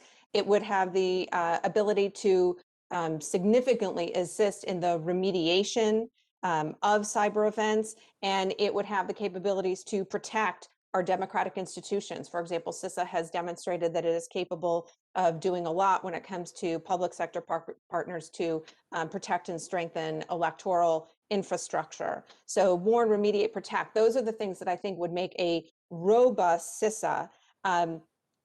One of the things that I have recommended in the past with respect to what Congress can do, one of the recommendations of the Solarium Commission was to create a select committee in order to take on cyber issues across the board.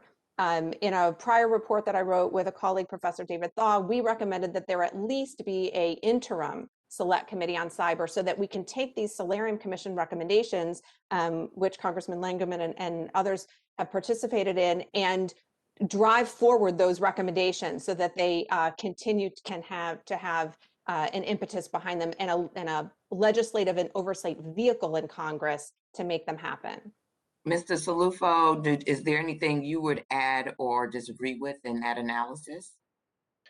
I think Ms. Cordero is gutsy bringing up the congressional oversight, but I do think that is an issue we need to look at, and quite honestly, your committee, the Homeland Security Committee, needs to have the wherewithal and the oversight authorities to do its job across the department. But a couple of things I'd raise. I brought up SICI, the systemically important critical infrastructure. I do think there's a time for incident reporting. And making that required for the most critical of our critical infrastructures. I do think that the Joint Cyber Planning Office can get us a little closer to where we want to be on the public-private partnership, because that's where the action should be, and ultimately, I think, can move the needle the furthest.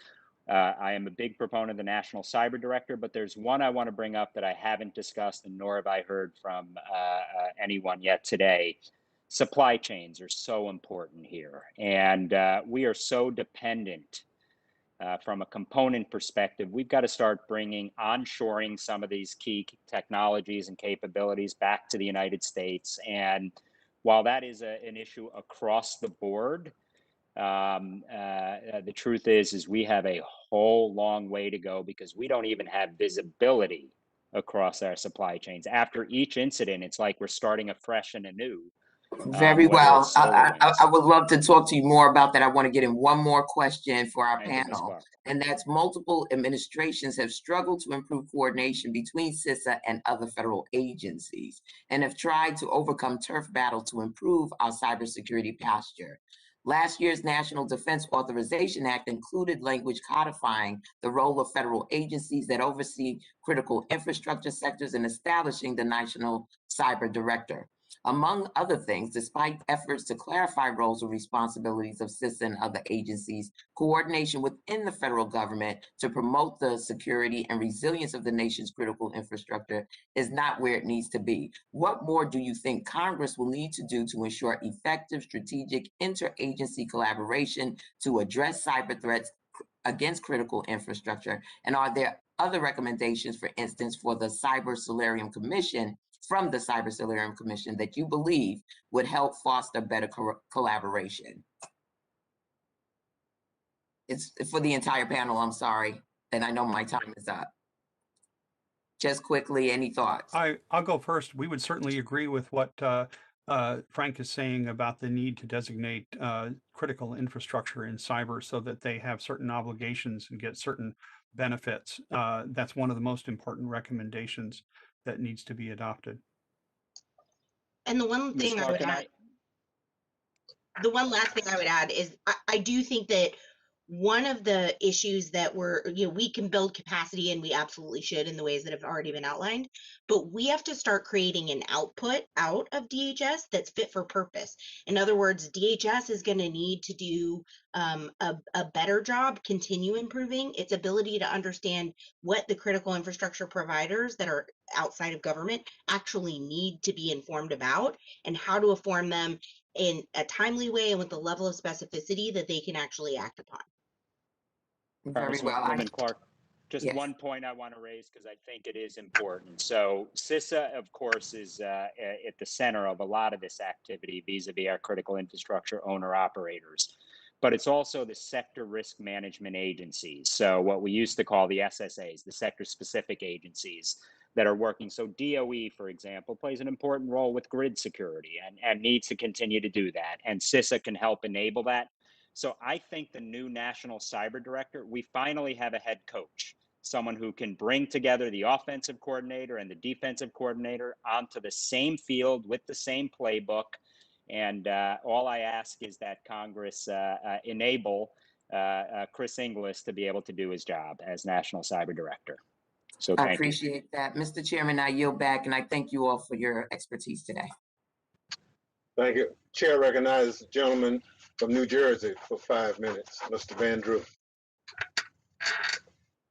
Thank you, Mr. Chairman and Ranking Member Catco, and thank you for having this hearing, and I thank the witnesses for testifying. As you all know, we are truly living in extraordinary times. Threats of all sorts, whether cyber, ransom, or physical, greatly threaten the safety and security of our great nation. In the past 6 months, we have seen ransomware attacks like we've never seen before. Water treatment plants, meat packing facilities, pipelines, you name it, it's been attacked. Russia, China, Iran, and other dangerous adversaries are working to undermine our critical infrastructure, which is why it is important now more than ever for Congress to work with stakeholders to produce effective solutions. In addition to our cyber vulnerabilities, our border faces serious threats as well. Unprecedented numbers of migrants have entered the United States through our southern border, and yet the administration has done practically nothing to remedy this situation. Immigration and Customs Enforcement officers and Custom and Border Protection agents are overworked by anything we could even ever imagine, and they have very high rates of burnout. Like the witnesses have outlined in their testimonies, it's no secret that the Department of Homeland Security has its shortcomings, despite a heightened threat landscape. It is ironic, however, that the department is receiving very small increase in funds at this very critical time. Ms. Mulligan, in your testimony, you said that DHS should shift towards a more service-driven approach that treats immigrants as an asset to be managed rather than as a crime issue or anything to be enforced. Do you believe, simple question, do you believe in the rule of law? Of course. Okay. Are you aware that the United States is facing the highest level of migrants at the southwest border in 21 years? In FY21, over 900,000 migrants have been encountered along the southwest border. Are you aware that under U.S. Code Section 135, it makes it a crime to unlawfully enter the United States not at a port of entry? It is a crime. Are you aware of that? I'm aware of persistently high rates of migrants presenting at the southern border, yes, over time. And are you aware that it is a crime? Absolutely. Okay. Not to present, but to unlawfully enter is a crime. In FY21 today, Cbp has arrested 6,918 individuals with criminal convictions. How would you ensure that criminals and gang members who are smuggled into the country between ports of entry are actually caught because of the extreme danger that they present? I think it's incredibly important to understand that none of us today have argued for a dismantling or a radical shift away from any of the protecting, securing, defending, or enforcing missions of the department. I think bringing them into balance is what I've certainly testified about. In terms of safety and security at the border, I think it's really important to differentiate between folks who are trying to enter the country who have the kinds of criminal records that you're talking about, and folks who are presenting at the border who don't.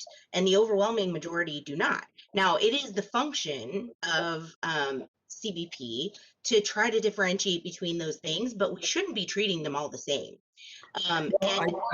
I understand that, but again, just going back to the previous statement, how can we consider this an asset to the country? I agree with you.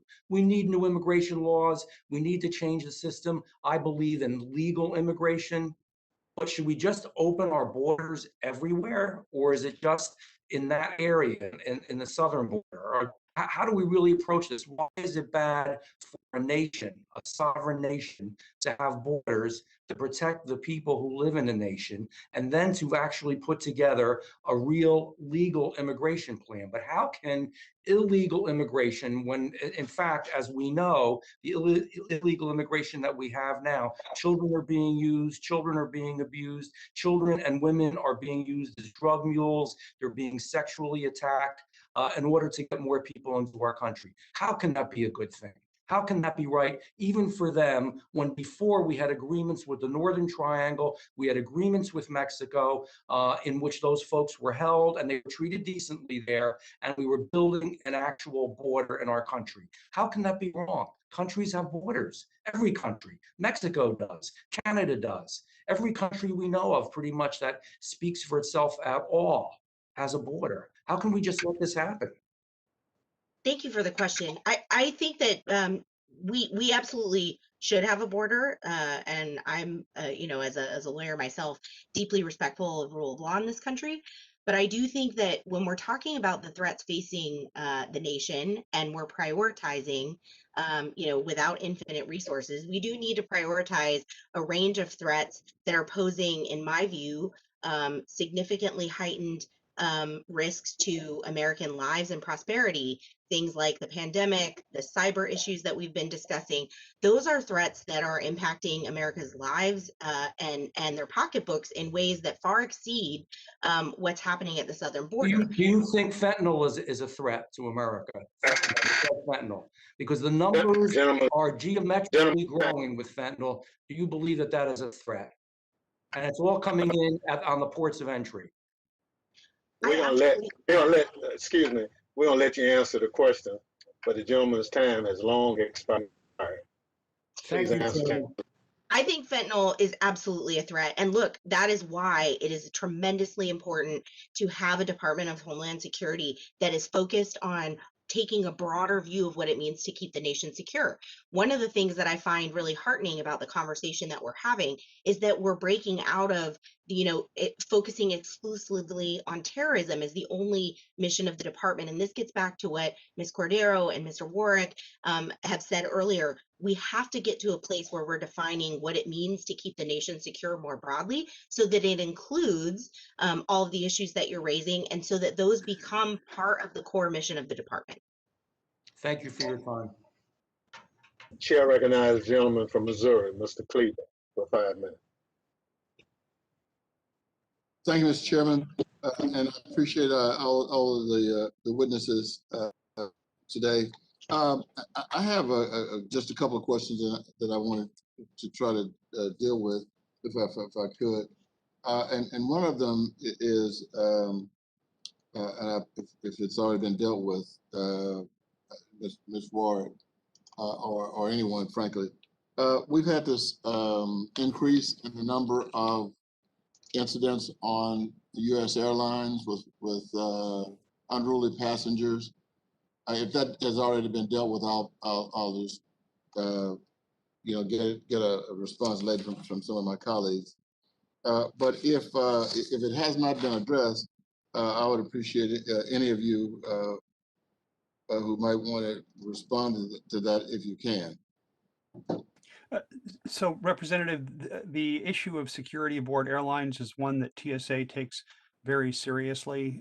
Federal air marshals are trained in this. Airline flight crews are trained in how to deal with these situations. I think all of us have been a bit fraught about air travel over the last year. But this is going to be an example of the kind of mission that DHS will always have to undertake. And is one of the reasons why the law enforcement personnel, the federal air marshals that TSA had, are an essential part of protecting our aviation security system. Yeah, I guess I thank you. I appreciate your response. We're having people fighting on a plane. Passengers are helping to control this, which is the good news. And people don't want to wear masks because I guess whatever side it is, but they hate the other side more than they love their health.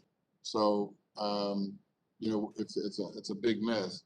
But I guess that's going to happen like a lot of other things for the time being. But the Center for American Progress report calls for DHS to refocus its work based on a safety and services model rather than threat-oriented model.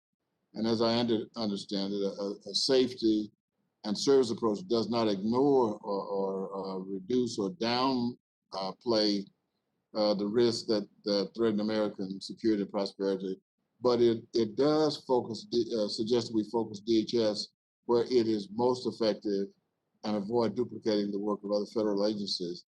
Mr. Mulligan, can you describe how this safety and service approach best addresses the foundational issues, long-standing challenges, and expanding the DHS mission? Absolutely. You're completely right that the safety and services model doesn't downgrade or diminish the importance of the protecting and securing and enforcing missions that are sort of central and have been central to DHS since it was created. But as Ms. Cordero said earlier, DHS is one of the parts of the federal constellation of departments and agencies that most Americans come into contact with more regularly than any other federal department. And we rely on them when we go through airport security, when we come back from a vacation, you know, when disaster strikes in our hometown and we're relying on federal resources for help in a time of need. And those are missions that, in my view, are going to become more important in the next 20 years than they have been in the past 20 years. And it argues for a DHS that takes pride in those missions and puts them it brings them into balance with the other missions that it's been focusing on for the past 20 years. And so, you know, our vision heading into the future is for a reimagined DHS that moves away from the origin story of 9/11 and focuses on how it can meet America's needs. Does FEMA, I don't know how my time is, Mr. Chairman, because I can't see the clock, but does FEMA pull down things? I mean, FEMA is a kind of a different part of this Homeland Security portfolio that you know, our chairman is carrying around. But should that be under HUD? I mean, HUD has a community development block grant disaster component. And it seems to me that may be more appropriate for HUD than DHS. So I think FEMA definitely belongs in a reimagined DHS that's focused more on safety and services. If the future vision is primarily, you know, a law enforcement security provision department or agency, then maybe yes, I could see the kind of you know, move that you're describing. But in my view, there's something inherently integral between what FEMA provides and what is, you know, what the threats are that are facing the country. And having them integrated within the Department of Homeland Security makes a lot of sense, as long as those missions are not being diminished as the headquarters level focus is elsewhere. You know, I think you know, having seen firsthand emergency preparedness and disaster response when I was at the Department of Justice, I can say that, you know, FEMA's come a long way since Hurricane Katrina. What they do, in my view, are one of the success stories within the department. And when you think about FEMA and the conversations that we've been having earlier in this hearing around Cisa and the way that Cisa is acting as the nation's threat advisor, there's a threat advisory role that you see over and over again at DHS that it does better than any other part of the federal departments or agencies, and it needs to lean into those areas where what it is doing is adding unique value that falls between the cracks of where other departments and agencies act. Thank you, Mr. Chairman. Thank you. Chair recognizes the gentleman from Texas, Mr. Duga, for 5 minutes. Thank you, Mr. Chairman, Ranking Member. There's never been a more important conversation. Having served in the military for 2 decades, I don't think that there's been a time since 9/11 that we've faced the number of threats that we face right now, cyber threats, the rise of great power competition, the crisis that we have at our border, economic threats. I mean, they're all over. And so what I'd like to start with, being a congressman from Texas and representing a district that is very much feeling the pain from this crisis, is specifically related to the border. Mr. Work, in your one of your testimonies or questions, you talked about the morale CBP officers. And I couldn't agree with you more that it is at an all-time low. I mean, they are being asked to protect us, and yet the resources that they're being given and the policy that's being handed down is anything but protective of the job that they're doing. So I'm interested to know, with DHS's inability to really call the situation at our southern border a crisis, including the funding for hiring additional people, what are the additional impacts that you see on morale? And Mr. Work, if I may, have you been to the Rio Grande Valley or to the southern border in the last couple of months? Not in the last couple of months, because obviously it's a lot easier to arrange travel as a member of Congress than in the private sector. The challenges that CBP faces actually go back to something that predated a number of the policies in the Obama administration. There was a decision taken to change the way pay was and overtime was administered, and that actually was the start of the if I problem. may, I'd like to really just kind of focus on the policies we have right now and on the morale Right. that we're And seeing so, right now. yes. I was recently at the border and talked to a number of just, agents that are right there doing the national security mission. That's really what I'd like to kind of understand from your perspective is. Oh, yeah. No, I would agree that Chris Magnus, if he's confirmed by the Senate, is going to have a challenge equal to any other major law enforcement organization going through some difficult times. So it's going to take a lot of help, and it's going to take support from the Congress that should be bipartisan in order to try to address CBP's problems. But they're deep, and they go back to the hiring that was done when CBP felt it needed to increase its numbers. And then there were problems that have been well documented by both Democrats and Republicans in office. Well, thank you for that. This is we're going to enter an era where law enforcement is going to continue to scratch their heads, wondering if the policies from above are going to actually support the mission that they're doing. We have a crisis at the southern border. The numbers do not lie, and yet nothing is being done to address it. Let me ask another question that's completely unrelated to the border, and I would encourage everybody on this panel that we've got to tackle this. There's more drugs. Fentanyl was mentioned. It is impacting communities that are not on the border. My community is not on the border. I'm in Texas. It's going to impact every single one of our communities, if not already. In some of your opening statements, it was mentioned that the need of an associate secretary position is being required, somebody who concentrates on the law enforcement issues, and that it would be a positive step in the reformation effort. I'm very interested in this because it sounds to me a little bit bureaucratic and an additional layer of bureaucratic red tape. What is this position really going to do? What is their jurisdiction going to be? Anybody can answer. My view is it's going to solve the problems that CBP and ICE and others have that they need solutions on, but haven't been able to get the support from headquarters and with the Congress that they need. So I hope it provides that kind of leadership. Over to Carrie. Anybody else want to comment on that quickly? Absolutely, Congressman. This is the model of the Justice Department as well, where there is an attorney general, a deputy attorney general, and an associate deputy attorney general. And all it does is it helps the department be managed better because the deputies and the associate can split up portfolios across the department so that the secretary can have a bird's eye view, and then they can focus more on particular components. So it's something that's worked in other departments. When I roundtabled this with experts who had served across administrations, bipartisan group of experts, everybody agreed that this would be a productive thing for the department. Well, thank you for that. I'm interested to see that because the deputy to the assistant to the deputy, as somebody who served in the DOD, sometimes leads us into this bureaucratic nightmare where clear vision, objectives, and mission statements are completely clouded. And what I think would be helpful at this time for ICE specifically, since you brought that up, is for the priorities to be handed down, because right now they don't know the priorities and they're not able to do their job to the full extent. Mr. Chairman, thank you. I yield back.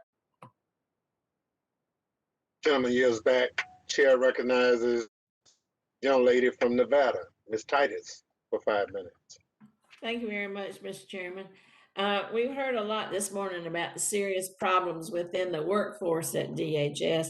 We know that employees have low morale, they're not a very diverse workforce, and also they're reluctant to leave their regular jobs for a temporary position with FEMA to go out and fight some of these disasters, especially caused by climate change, because unlike reservists, they don't have job protection guarantees.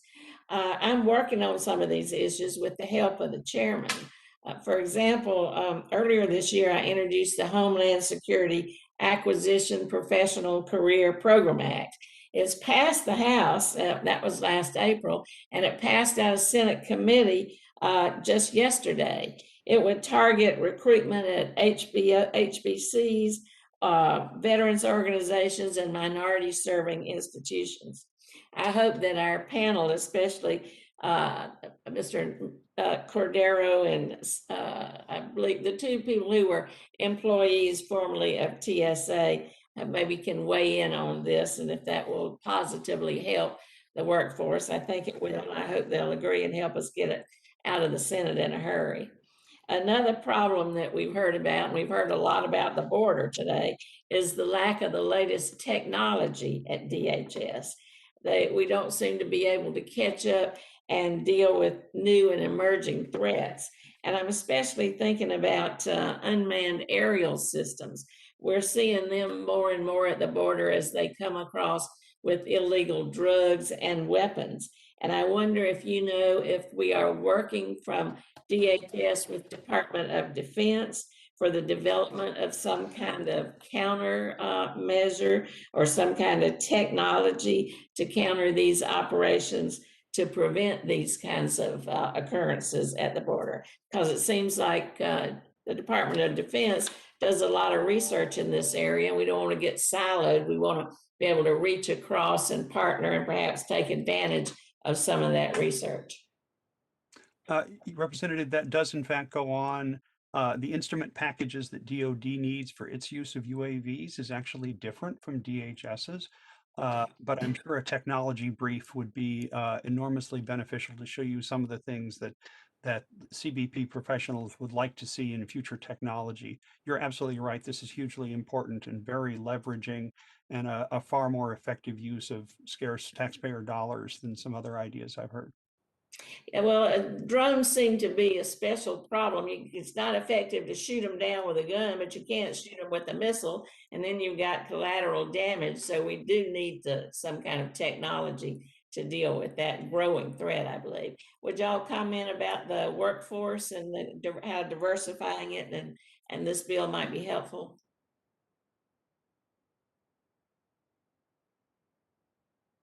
Anybody?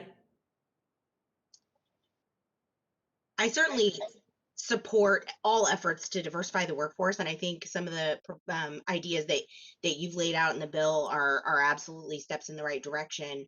I think part of the problem with workforce morale also, though, stems from the politicization of the department.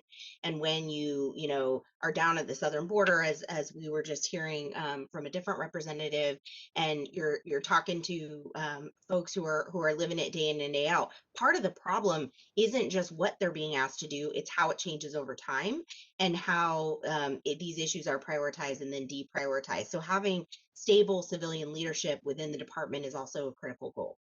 Well, we've certainly seen a number of people rotate in and out of that position over the last 4 years, many of whom were not qualified and stayed for only a short period of time and couldn't offer that kind of leadership that you need. Also, I think if we rewarded the work that we ask TSA employees to do, that might help with morale too, not just in salary, but in some benefits and bargaining powers. Absolutely agree. Okay, well, we'll keep working on that and try to get it through. And I thank you, Mr. Chairman. I look forward to getting that technical briefing, and maybe we can see how we can work on the drone issue as well. Absolutely. Young lady, back. Chair recognizes young lady from Iowa for 5 minutes, Ms. Miller Meeks. Thank you, Mr. Chair. And we've certainly heard about the threats that are facing our homeland, and we've heard about the border. Like Representative Pfluger, I visited the border, and to me, every state is a border state. Last year, we predicted at the pandemic, many people such as myself that are both veterans and physicians predicted that with our response to the pandemic, that there would be an increase in in deaths from drug overdoses with increased drug addiction as well as suicide. And just today, the Des Moines Register published that 87% of opioid overdoses in Iowa this past year, as compared to 2016, 87% were related to fentanyl. And as we know, with the massive numbers of people coming across our border illegally and CBP having to process those individuals, our agents are pulled off of the border from protecting the border. So that is a tremendous problem that has only worsened during the pandemic. From the pandemic standpoint, and this is for any of the witnesses, during the response to COVID-19 this past year, it's been painfully apparent that not even the federal government has all the necessary resources to respond to a true national emergency or disaster such as the pandemic. We saw that there was failure on the part of the CDC with testing and with the FDA as well. And every year, Congress appropriates billions of dollars in preparedness grants to state and local emergency managers and public safety partners. And even in this last COVID bill, unfortunately, there was not increased funding to non-competitive grants to our public health workforce or public health grants, which are the people that are on the front line of treating this pandemic. Many say that these grants have become entitlement grants focused on sustainment and maintenance, resulting in crowding out of important investments in innovation and the ability to meet emerging threats and risk. In light of the national response to COVID-19, should we overhaul these preparedness grants to ensure we build capacity at every level of government, and more importantly, be able to measure the return on investment to the nation with this significant investment? And any of the witnesses can respond. I would agree that there needs to be a complete overhaul of how we prepare for future pandemics. Indeed, just as there is now a January 6th commission, I think at some point, not to put too much of a burden on the chairman, at some point you all should think about a commission to investigate what needs to be done to protect us from future pandemics, because as many people have said, the response to COVID-19 in early 2020 was a national disaster with a number of deaths exceeding that of many of our major wars. And we need to have you all in the Congress lead an effort to try to deeply understand what went wrong, because I can tell you from what I know, it's a problem. Thank you, Mr. Work. I would wholeheartedly agree. I'm on the select subcommittee on the coronavirus task force, and I do think that our response to this pandemic and future pandemics, in addition to supply chain, manufacturing coming back to the United States, the origins of COVID-19, which seems to be an issue with our colleagues on the other side of the aisle. We need to explore that and use the international community to set standards for disclosure and laboratory safety, especially when you're bio-level 4. Just to follow up on that, do you think states have the responsibility to obtain and maintain a certain level of preparedness for future pandemics and or cyber attacks? Yes, but we can't turn upside down the federal responsibility. That also has to be part of the picture. Thank you very much, Mr. Chair. I yield back my time. Congressman. Thank you very much. Chair recognizes the young lady from Florida, Ms. Dimmons, for 5 minutes.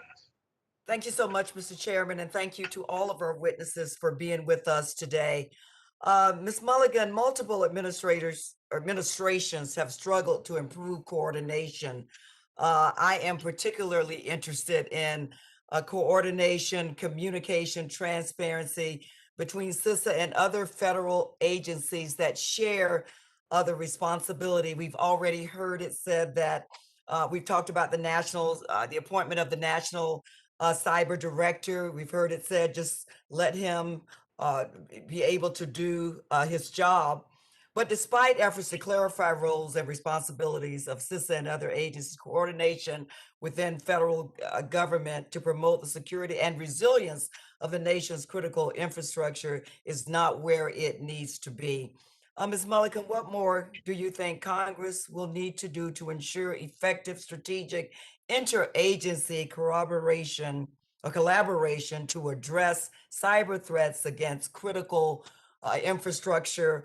I would hope, as we discuss so many issues today on this particular committee, that we would not abandon our responsibility, which our primary responsibility is the safety and security of our homeland in all areas of our nation, whether it's an attack on the United States Capitol or other areas. And so, Ms. Mulligan, if you could please talk about some of the challenges of coordination and what can Congress do to help?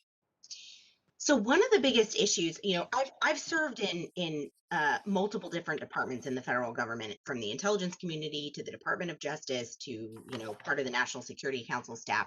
And one of the issues that you see is confusion surrounding who's the lead federal agency. So one of the things that this committee can be extremely helpful in doing, and as Ms. Cordero discussed earlier, is sort of re-looking with fresh eyes at DHS's mission and being very clear about where we want DHS to be the lead federal agency and where we want it to support.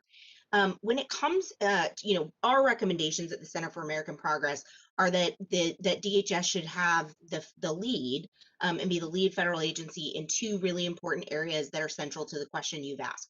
One is in connecting federal resources and officials with state, local, tribal, and territorial officials, and also with the public and private sectors.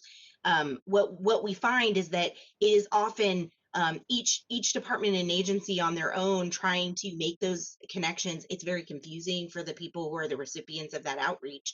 If you designate DHS as the lead for handling the connecting mission, that's going to create a lot of clarity, and it's going to empower DHS to do what it does quite well. And Sysa is a great example of this.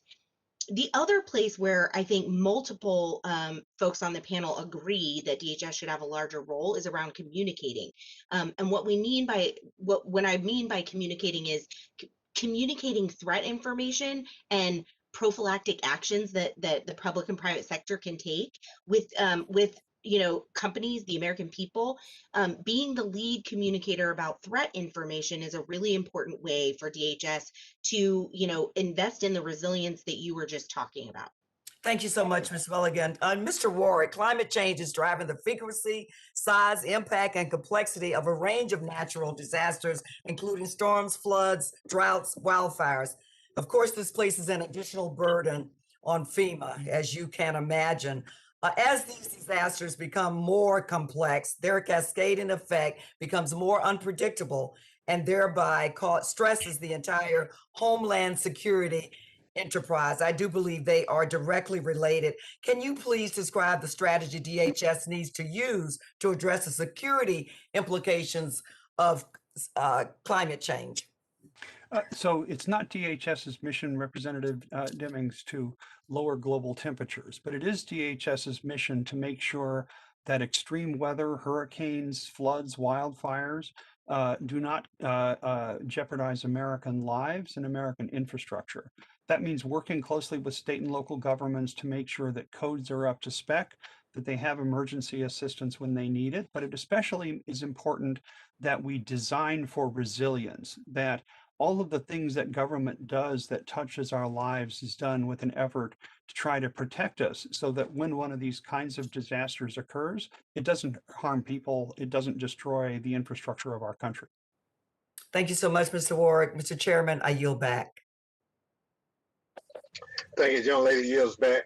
Chair recognizes the gentleman from Georgia for 5 minutes, Mr. Clyde.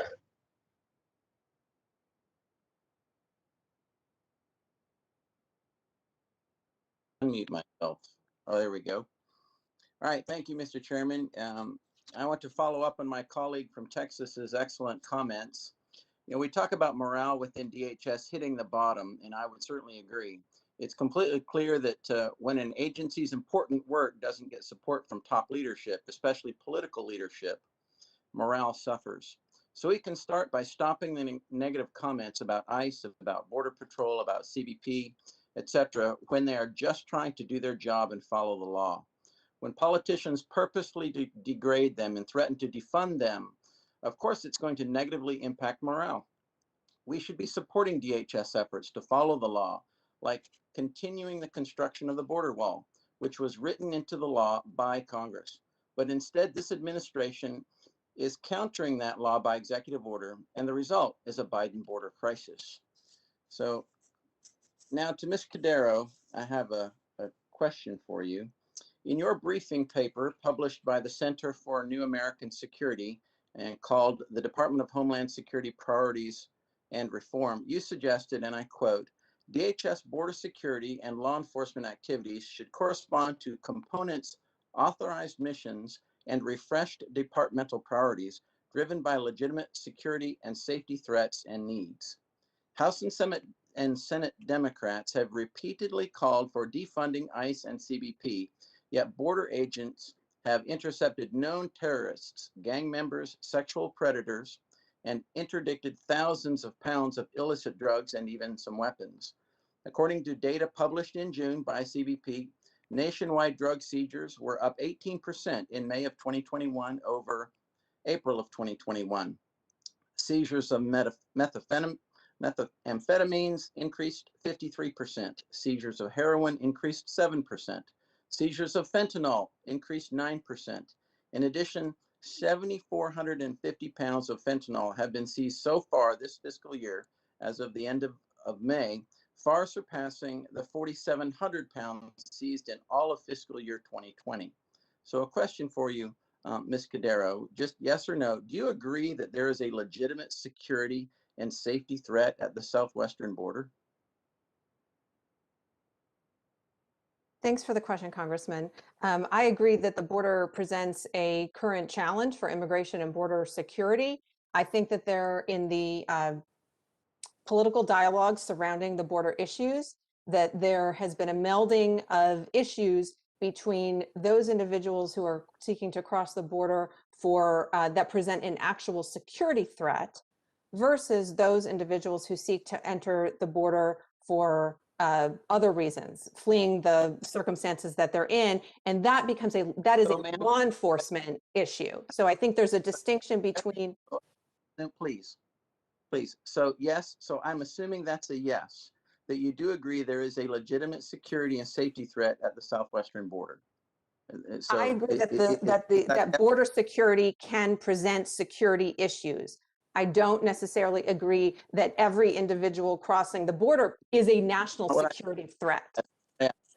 Ma'am, I asked if there was a border threat, and so okay.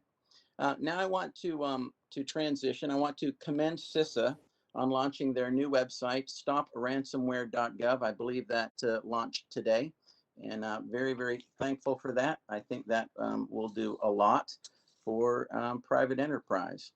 And now I've got a couple questions here, one for Mr. Warwick, and then also don't want to leave Ms. Mulligan out here. Would like you to answer this question as well. What information do you think the government, both law enforcement and the intelligence community, could more quickly share with the private sector on a regular basis that could help disrupt ransomware or other cyber attacks? That would be information that people can actually take action on, encouraging them to make sure they have basic cyber hygiene in place, making sure that they understand what the minimal standards are for being a good citizen and a responsible business owner. This especially needs to be done for our small businesses. That's a resource intensive activity, but our small businesses need the help that they can get from a place like Sysa. Okay, thank you, Ms. Mulligan. I think Cisa is doing a really exceptional job trying to wrap its head around that right now. They've had some notable successes, but I think the key, building on what Mr. Warwick said, is identifying ways for the federal government to share that are fit for purpose, that can be actioned by the public and private sector, which isn't always easy for the federal government to translate what it collects into usable information for folks who are outside the government. But I think the other key part is making sure that what Cisa is doing, that there's clarity about its role as the lead for communicating that information. Part of the issue that I see playing out in the federal government right now is lack of clarity about who's in the lead. Is it the FBI or others? And making sure that Cisa has a leadership role. Okay, well, thank you. I want to get Mr. If I pronounce it right. So, Gentleman's time has expired. Here recognizes the young lady from California, Ms. Barragon, for 5 minutes. Thank you, Mr. Chairman. And let me start by thanking Ms. Cordero for your response about distinguishing a security threat at the border. I wish our politicians would focus on the security threat posed by domestic terrorism. And when you have politicians degrading Capitol Police and what happened at the Capitol and saying these insurrectionists and these rioters were just another tourist visit at the Capitol, it's hard to take seriously the conversation sometimes about security threats at the border. So let me just thank you for your response in making that distinction from people who are fleeing violence to what's actually a security threat. We should look at ourselves, which is why I'm proud that our chairman is going to be leading this effort on the January 6th Commission. With that, let me move on to my first question. Ms. Cordero, let's start with you. Since its inception, the border security, immigration enforcement, and law enforcement functions of DHS, Customs and Border Protection, Immigration, and Customs Enforcement in particular, have grown disproportionately large and broad in scope without the necessary oversight. Key adjustments must be made in these areas to improve DHS's safeguards and accountability in the next decade and beyond. Ms. Cordero, starting with you, can you tell us more about your proposed reforms in the areas of border security, immigration enforcement, and law enforcement? Absolutely, and thank you. Thanks for the question, Congresswoman. So I'll take through them quickly because we've made a lot of recommendations. As I've mentioned, updating the mission of the department, I think, is really important. Developing the direction of updated and modernized operational guidelines for the department. I believe it was really sort of an unintended consequence that this enormous law enforcement capacity that really actually is greater in terms of manpower than even the Justice Department and all of its investigative agencies has been concentrated in the Department of Homeland Security. So when there's the responsibility of having all that law enforcement power, there needs to be sufficient oversight structures that exist across the entire department. So creating operational guidelines, releasing them publicly, creating an oversight council that's headed by the head of policy in the department, creating the associate secretary who can have a greater management portfolio focused on the law enforcement capacities, and then looking at things like transparency, training, hiring standards for the law enforcement components, and giving them set priorities that reflect the current threat landscape. All of those things together are things that I hope that the Congress and the administration will take on in order to bring this law enforcement capacity under appropriate oversight and accountability. Thank you. Ms. Mulligan, is there anything you would like to add to any recommendations you may have in this area? So I think that I really sort of align myself with many of the recommendations that Ms. Cordero has already presented. And I just think overall, the department is going to need to rebalance and have much more clarity about where we want it to be prioritizing, because as this hearing demonstrates, there are so many different fronts in protecting American security and prosperity that we're going to need to help DHS understand where we want it prioritizing and where it can free up resources for investment in other priorities. Great. Mr. Warwick, do you have anything you want to add or? No, I think those are excellent comments. There's obviously a lot that needs to be done. And I think that good leadership at DHS headquarters needs to set the right tone without trying to micromanage or politicize what law enforcement at Homeland Security does. Thank you. Ms. Mulligan, I want to say I'm a visual learner and I appreciated seeing your video in your opening remarks.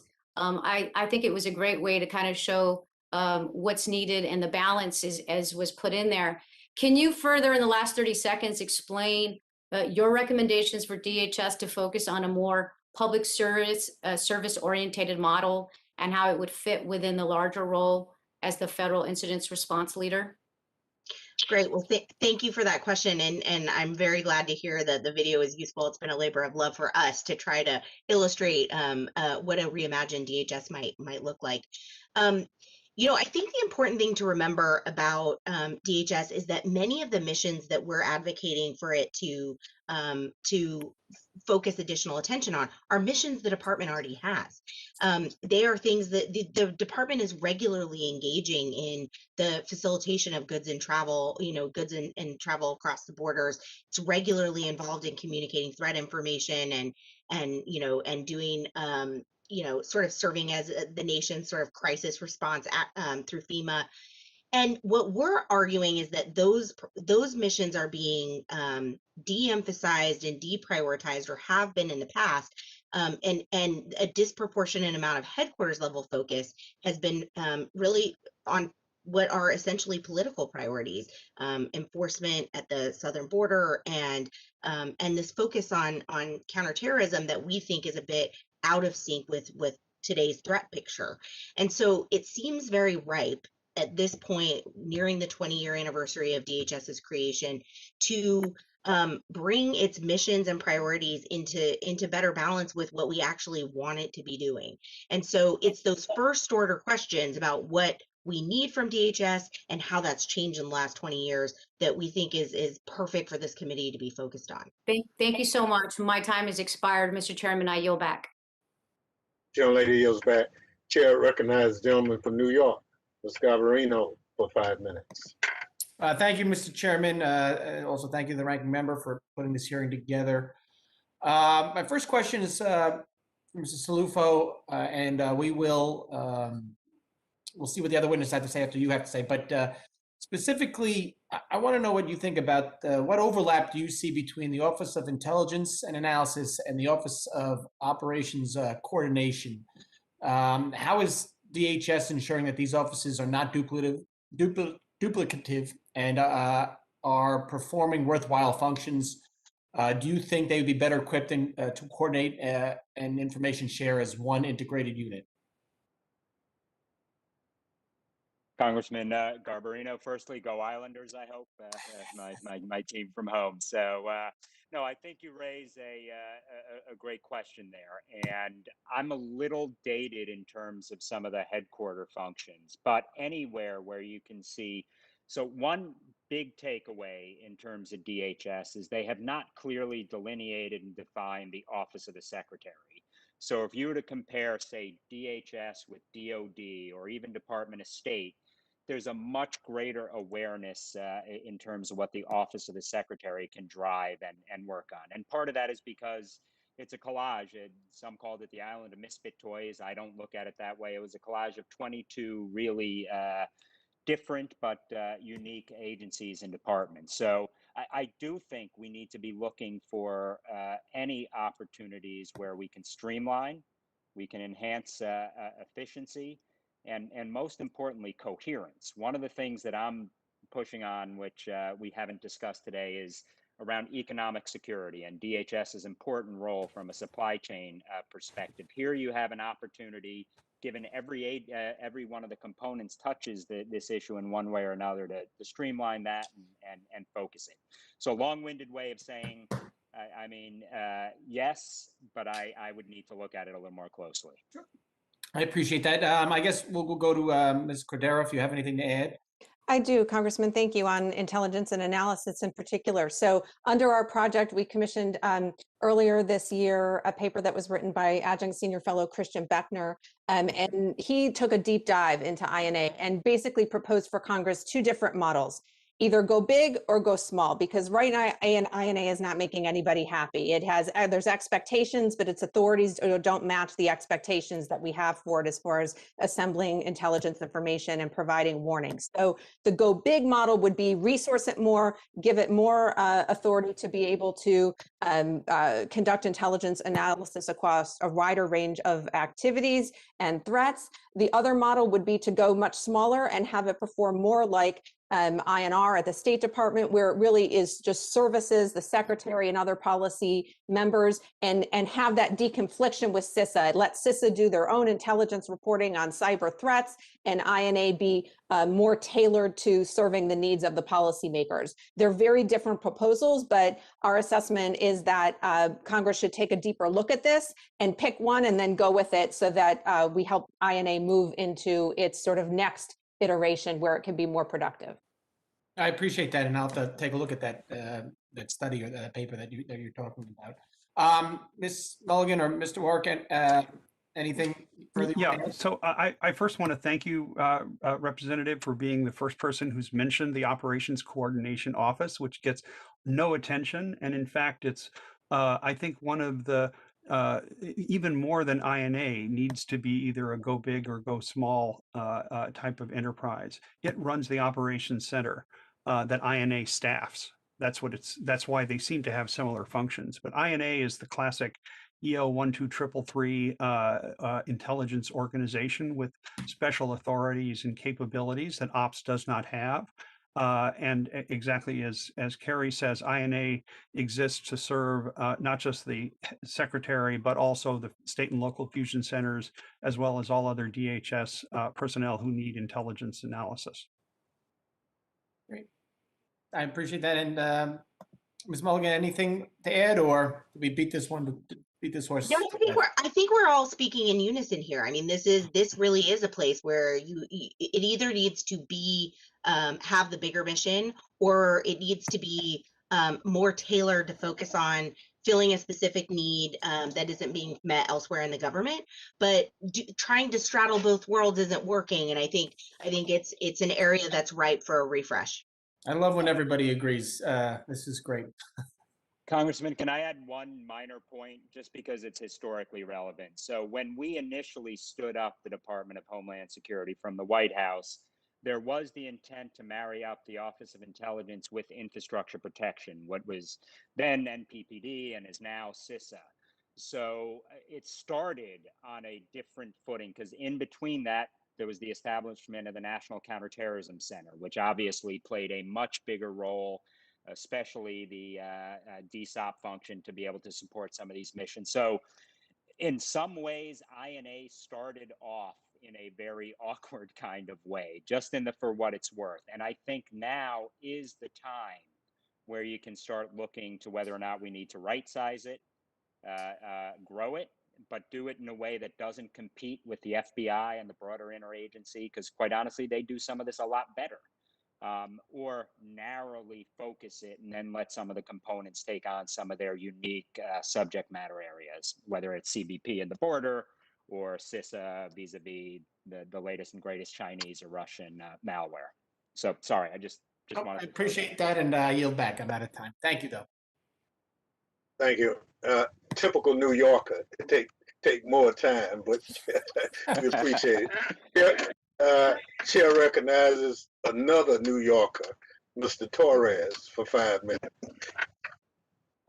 Mr. Chair, Congressman Gottheimer's on. He's more senior than I am, so I can defer to him.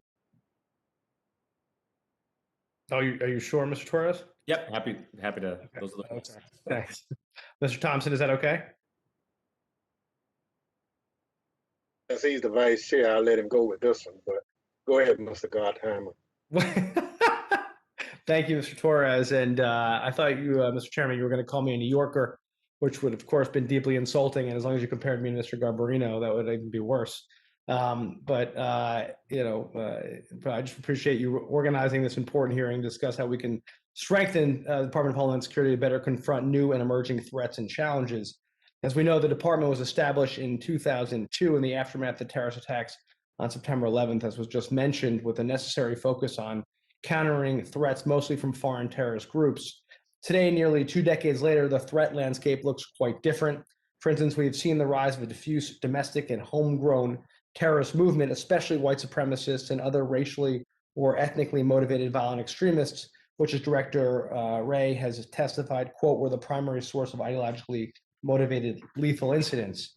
Mr. Wark, if I can ask you a question, how prepared is today's DHS to address the serious threats of domestic terrorists and members of violent extremist groups like those including members of groups like the Oath Keepers and 3%ers and Proud Boys involved in the January 6th attack on the Capitol. It needs to be understood, Representative, that DHS has very specific limited statutory roles in this area. Lead investigative agency for criminal violations is the FBI, and that needs to stay that way. But DHS needs to be able, through its intelligence and analysis office, to connect the dots, to put together warnings for senior leadership. There needs to be greater clarity on whose job is it to look at social media and be aware of what people are saying. I saw the FBI director and my good friend Jill Sanborn kind of fumble that question a little bit in a hearing a few weeks ago. This is something that it really needs to have Congress clarify whose authority it is to do what with respect to social media, because there are significant privacy and other challenges in this area.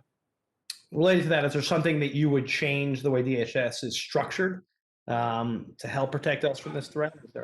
We have a detailed report my colleague Mitch Silver has put together that I'll make sure is sent to your staff. But basically, there needs to be an intelligence and warning officer within the the Director of National Intelligence, whose job it is to make sure that nothing escapes notice and that nothing gets politicized. This is especially important in domestic terrorism. Is that a classified report or unclassified? Our report is a think tank report written by the former head of New York Police Intelligence for more than a decade, and it's one of the more scholarly papers, in addition to the one that Chris Beckner also put out, which is also worth reading. But you should talk to those two authors because they've got some really interesting things to say. Well, without objection, Mr. Chairman, I'd like to put that in the record, if that's okay. Ms. Cordero, could you describe where DHS's Office of Intelligence and Analysis fits into the various national security-focused agencies conducting intelligence analysis? And how does DHS rank compared with the FBI, for example? And how can we increase DHS's intelligence capacity? Thank you, Congressman. So INA, Intelligence and Analysis, is the component in the Department of Homeland Security that is a part of the intelligence community. So that way, it is able to both glean information from its intelligence community affiliation and disseminate it and share it with other federal, state, local, tribal partners in a way that they can receive that information. At the same time, it also can receive information from the state and local network and the activities of the department itself and feed that information, if it's relevant, back to the intelligence community. So it provides an important link there. INA does not do what the FBI does in terms of its investigative authorities to disrupt and pursue criminal prosecution of domestic terrorism activities, which oftentimes are prosecuted as other violent crime or weapons related or other types of criminal violations. So the Department of Homeland Security never has, and it would not be appropriate for it to have that investigative authority that disrupts potential terrorist activity. That resides still with the FBI. So I think the question for INA is, does Congress want to expand its ability to conduct more intelligence analysis, or does it want it to narrow and not be duplicative of what the FBI or the intelligence community is doing? And I think the reason these different reports that Mr. Warwick mentioned are important, including the one that we put out, is because INA is at that inflection point right now. Okay. Well, thank you. I yield back my 1 second left to the Vice Chairman. Thank you, Mr. Torres, again for yielding. And I yield back, Mr. Chairman. Thank you very much. Chair recognizes the Vice Chair of the full committee, gentleman from New York, Mr. Torres. Thank you, Mr. Chair. It's been said that there's a crisis of public trust in DHS. I'm wondering if, and this question is specifically for Ms. Mulligan, do you share my concern that continuing the 287G program, which expanded exponentially under the Trump administration, would only serve to perpetuate that crisis of public trust in the agency? Thank you for the question. I do. And, if DHS is not effective at policing abuses among its own law enforcement officials, what reason is there to think that DHS would be effective at policing abuses among state and local law enforcement officials who have been deputized to enforce federal immigration law? You know, I think that there's an incredibly important set of issues in the question that you've raised that really gets at the heart of how important it is that we root out extremism within members of the federal and state law enforcement, for that matter, who are in positions of trust. It's particularly important in the law enforcement context. I think the numbers that we're seeing and the connections that we're seeing in the indictments out of the January 6th events are very concerning. And I think I've actually been pleased to see the department take some immediate actions, as well as the Secretary of Defense, because I think we have a problem both in our active duty military and in our veterans communities.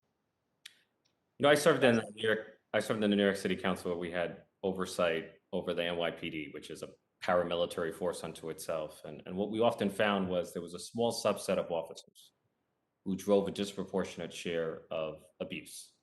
And I'm wondering if that same dynamic exists within the ranks of DHS law enforcement, and whether DHS has a system in place for tracking abuses among officers and a system for early detection and intervention. This question is for anyone who has insight into the subject matter of that question. There were significant studies done by CBP under both Democratic and Republican administrations that declared the internal discipline system to be broken. And if you talk to former CBP officials, regardless of their party, they will tell you that not all of those things that were broken have yet been fixed. And this is one of the reasons I think it's extremely important that Chris Magnus get confirmed as commissioner of CBP, because he's going to have to take charge and make sure that many of these things are addressed. And exactly as you say, Representative Torres, the good men and women of CBP know that there are a small number of bad apples among them, and this has to be addressed. This is going to be one of the greatest challenges that I hope Commissioner Magnus is able to tackle right away. And I know we often speak of the need for an independent Justice Department, an independent Attorney General. I don't often hear people speak of the need for an independent DHS or an independent DHS secretary. It seems to me there's less of an expectation of institutional independence when it comes to DHS, even though it is fundamentally a law enforcement agency. Is that a fair assessment? And how do we change that? How do we create an expectation of independence? Secretary Chertoff and Secretary Johnson have both spoken out very strongly that DHS needs to be, as far as possible, nonpartisan, in the spirit that we have our uniformed military and our intelligence community be nonpartisan. That same ethic needs to be deeply baked into DHS. Secretary Napolitano was famous for joking that when she became secretary, she had her partisan bone removed. The point she made to the workforce was this was her expectation that the department needs to be outside of politics as much as possible, especially in its law enforcement missions. And I'm wondering, how much of DHS's challenges is a function of mismanagement, and how much of it is a function of just the youth of DHS? It has far less institutional memory than agencies that have been around for decades, in some case centuries, and it's simply going through the growing pains of a new agency. What's the main cause of the dysfunction in DHS? Is it simply growing pains, or is it deeper than that? I think it's something else. I mean, to be sure, every young department or agency, certainly one with the scope of size and responsibility that DHS has, is going to have management challenges, and that's why the oversight roles are so important. But the cultural problem that exists at DHS, in my view, stems from its origin story as an agency that's really about countering terrorism and going out, protecting America from others. And that mission and origin story has seeped into kind of what people think they're there to do and what attracts them to it in the first place. And what we have now is, as we've heard throughout the day, is an organization that we need to be doing a whole lot of other things besides countering terrorism and going after bad guys, protecting, protecting and providing services that Americans really depend on. And yet it has a workforce that is disproportionately drawn to kind of this militaristic, military cosplay kind of role that I think is inherently problematic. And one of the things that I think Congress can really do, that sort of gets back to something Ms. Cordero said earlier, is by adjusting its missions, there's actually a lot that flows from that, because people need to see what they're actually doing reflected in the missions of the department, and they need to see those missions being elevated and prioritized and praised and incentivized. And if the only incentives are to engage in activity that is sort of hostile to the people that you serve, then you're gonna have a culture that looks an awful lot like the culture at DHS. My time has expired, but thank you, Mr. Chair, for the accommodation. Yes, sir. Anything for the vice chair. Well, let me thank our witnesses. All four of you have been excellent. You absolutely have a real grasp of knowledge about the subject matter. One thing I didn't talk about, and we'll circle back, is I mentioned it in my opening statement, the jurisdictional challenges for the department, and responding to some 90 committees and subcommittees. No other agency in government has that reach to respond to, and it makes it very cumbersome. So we plan to continue to work at that. But let me again just thank you for the breadth of the knowledge. We understand Sysa and its important role in part of the new DHS. Our challenge, for more than any other, is how do we marry Sysa with more mature agencies who don't like the new kid on the block. And the Colonial Pipeline is a good example of what I'm talking about there, and I won't go into it. But I do see the need for some regulatory review on a lot of what we do on pipelines and other things, because so much of it right now is voluntary. And unless you put some teeth behind the regulation, then it's not going to be taken very seriously, in my humble opinion. So we'll be moving forward around that subject, and I guess I'm trying to tease you all on your next report, that you go back and make an argument for.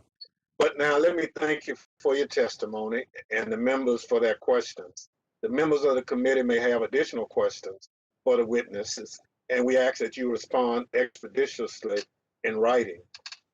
Before joining, I ask unanimous consent to submit a statement for the record from the Partnership for Public Service, highlighting the importance of employee engagement and morale to overcome DHS's challenges. Without objections, so admitted. The chair reminds members that the committee record will remain open for 10 business days. Without objection, committee stands adjourned. Thank you very much again.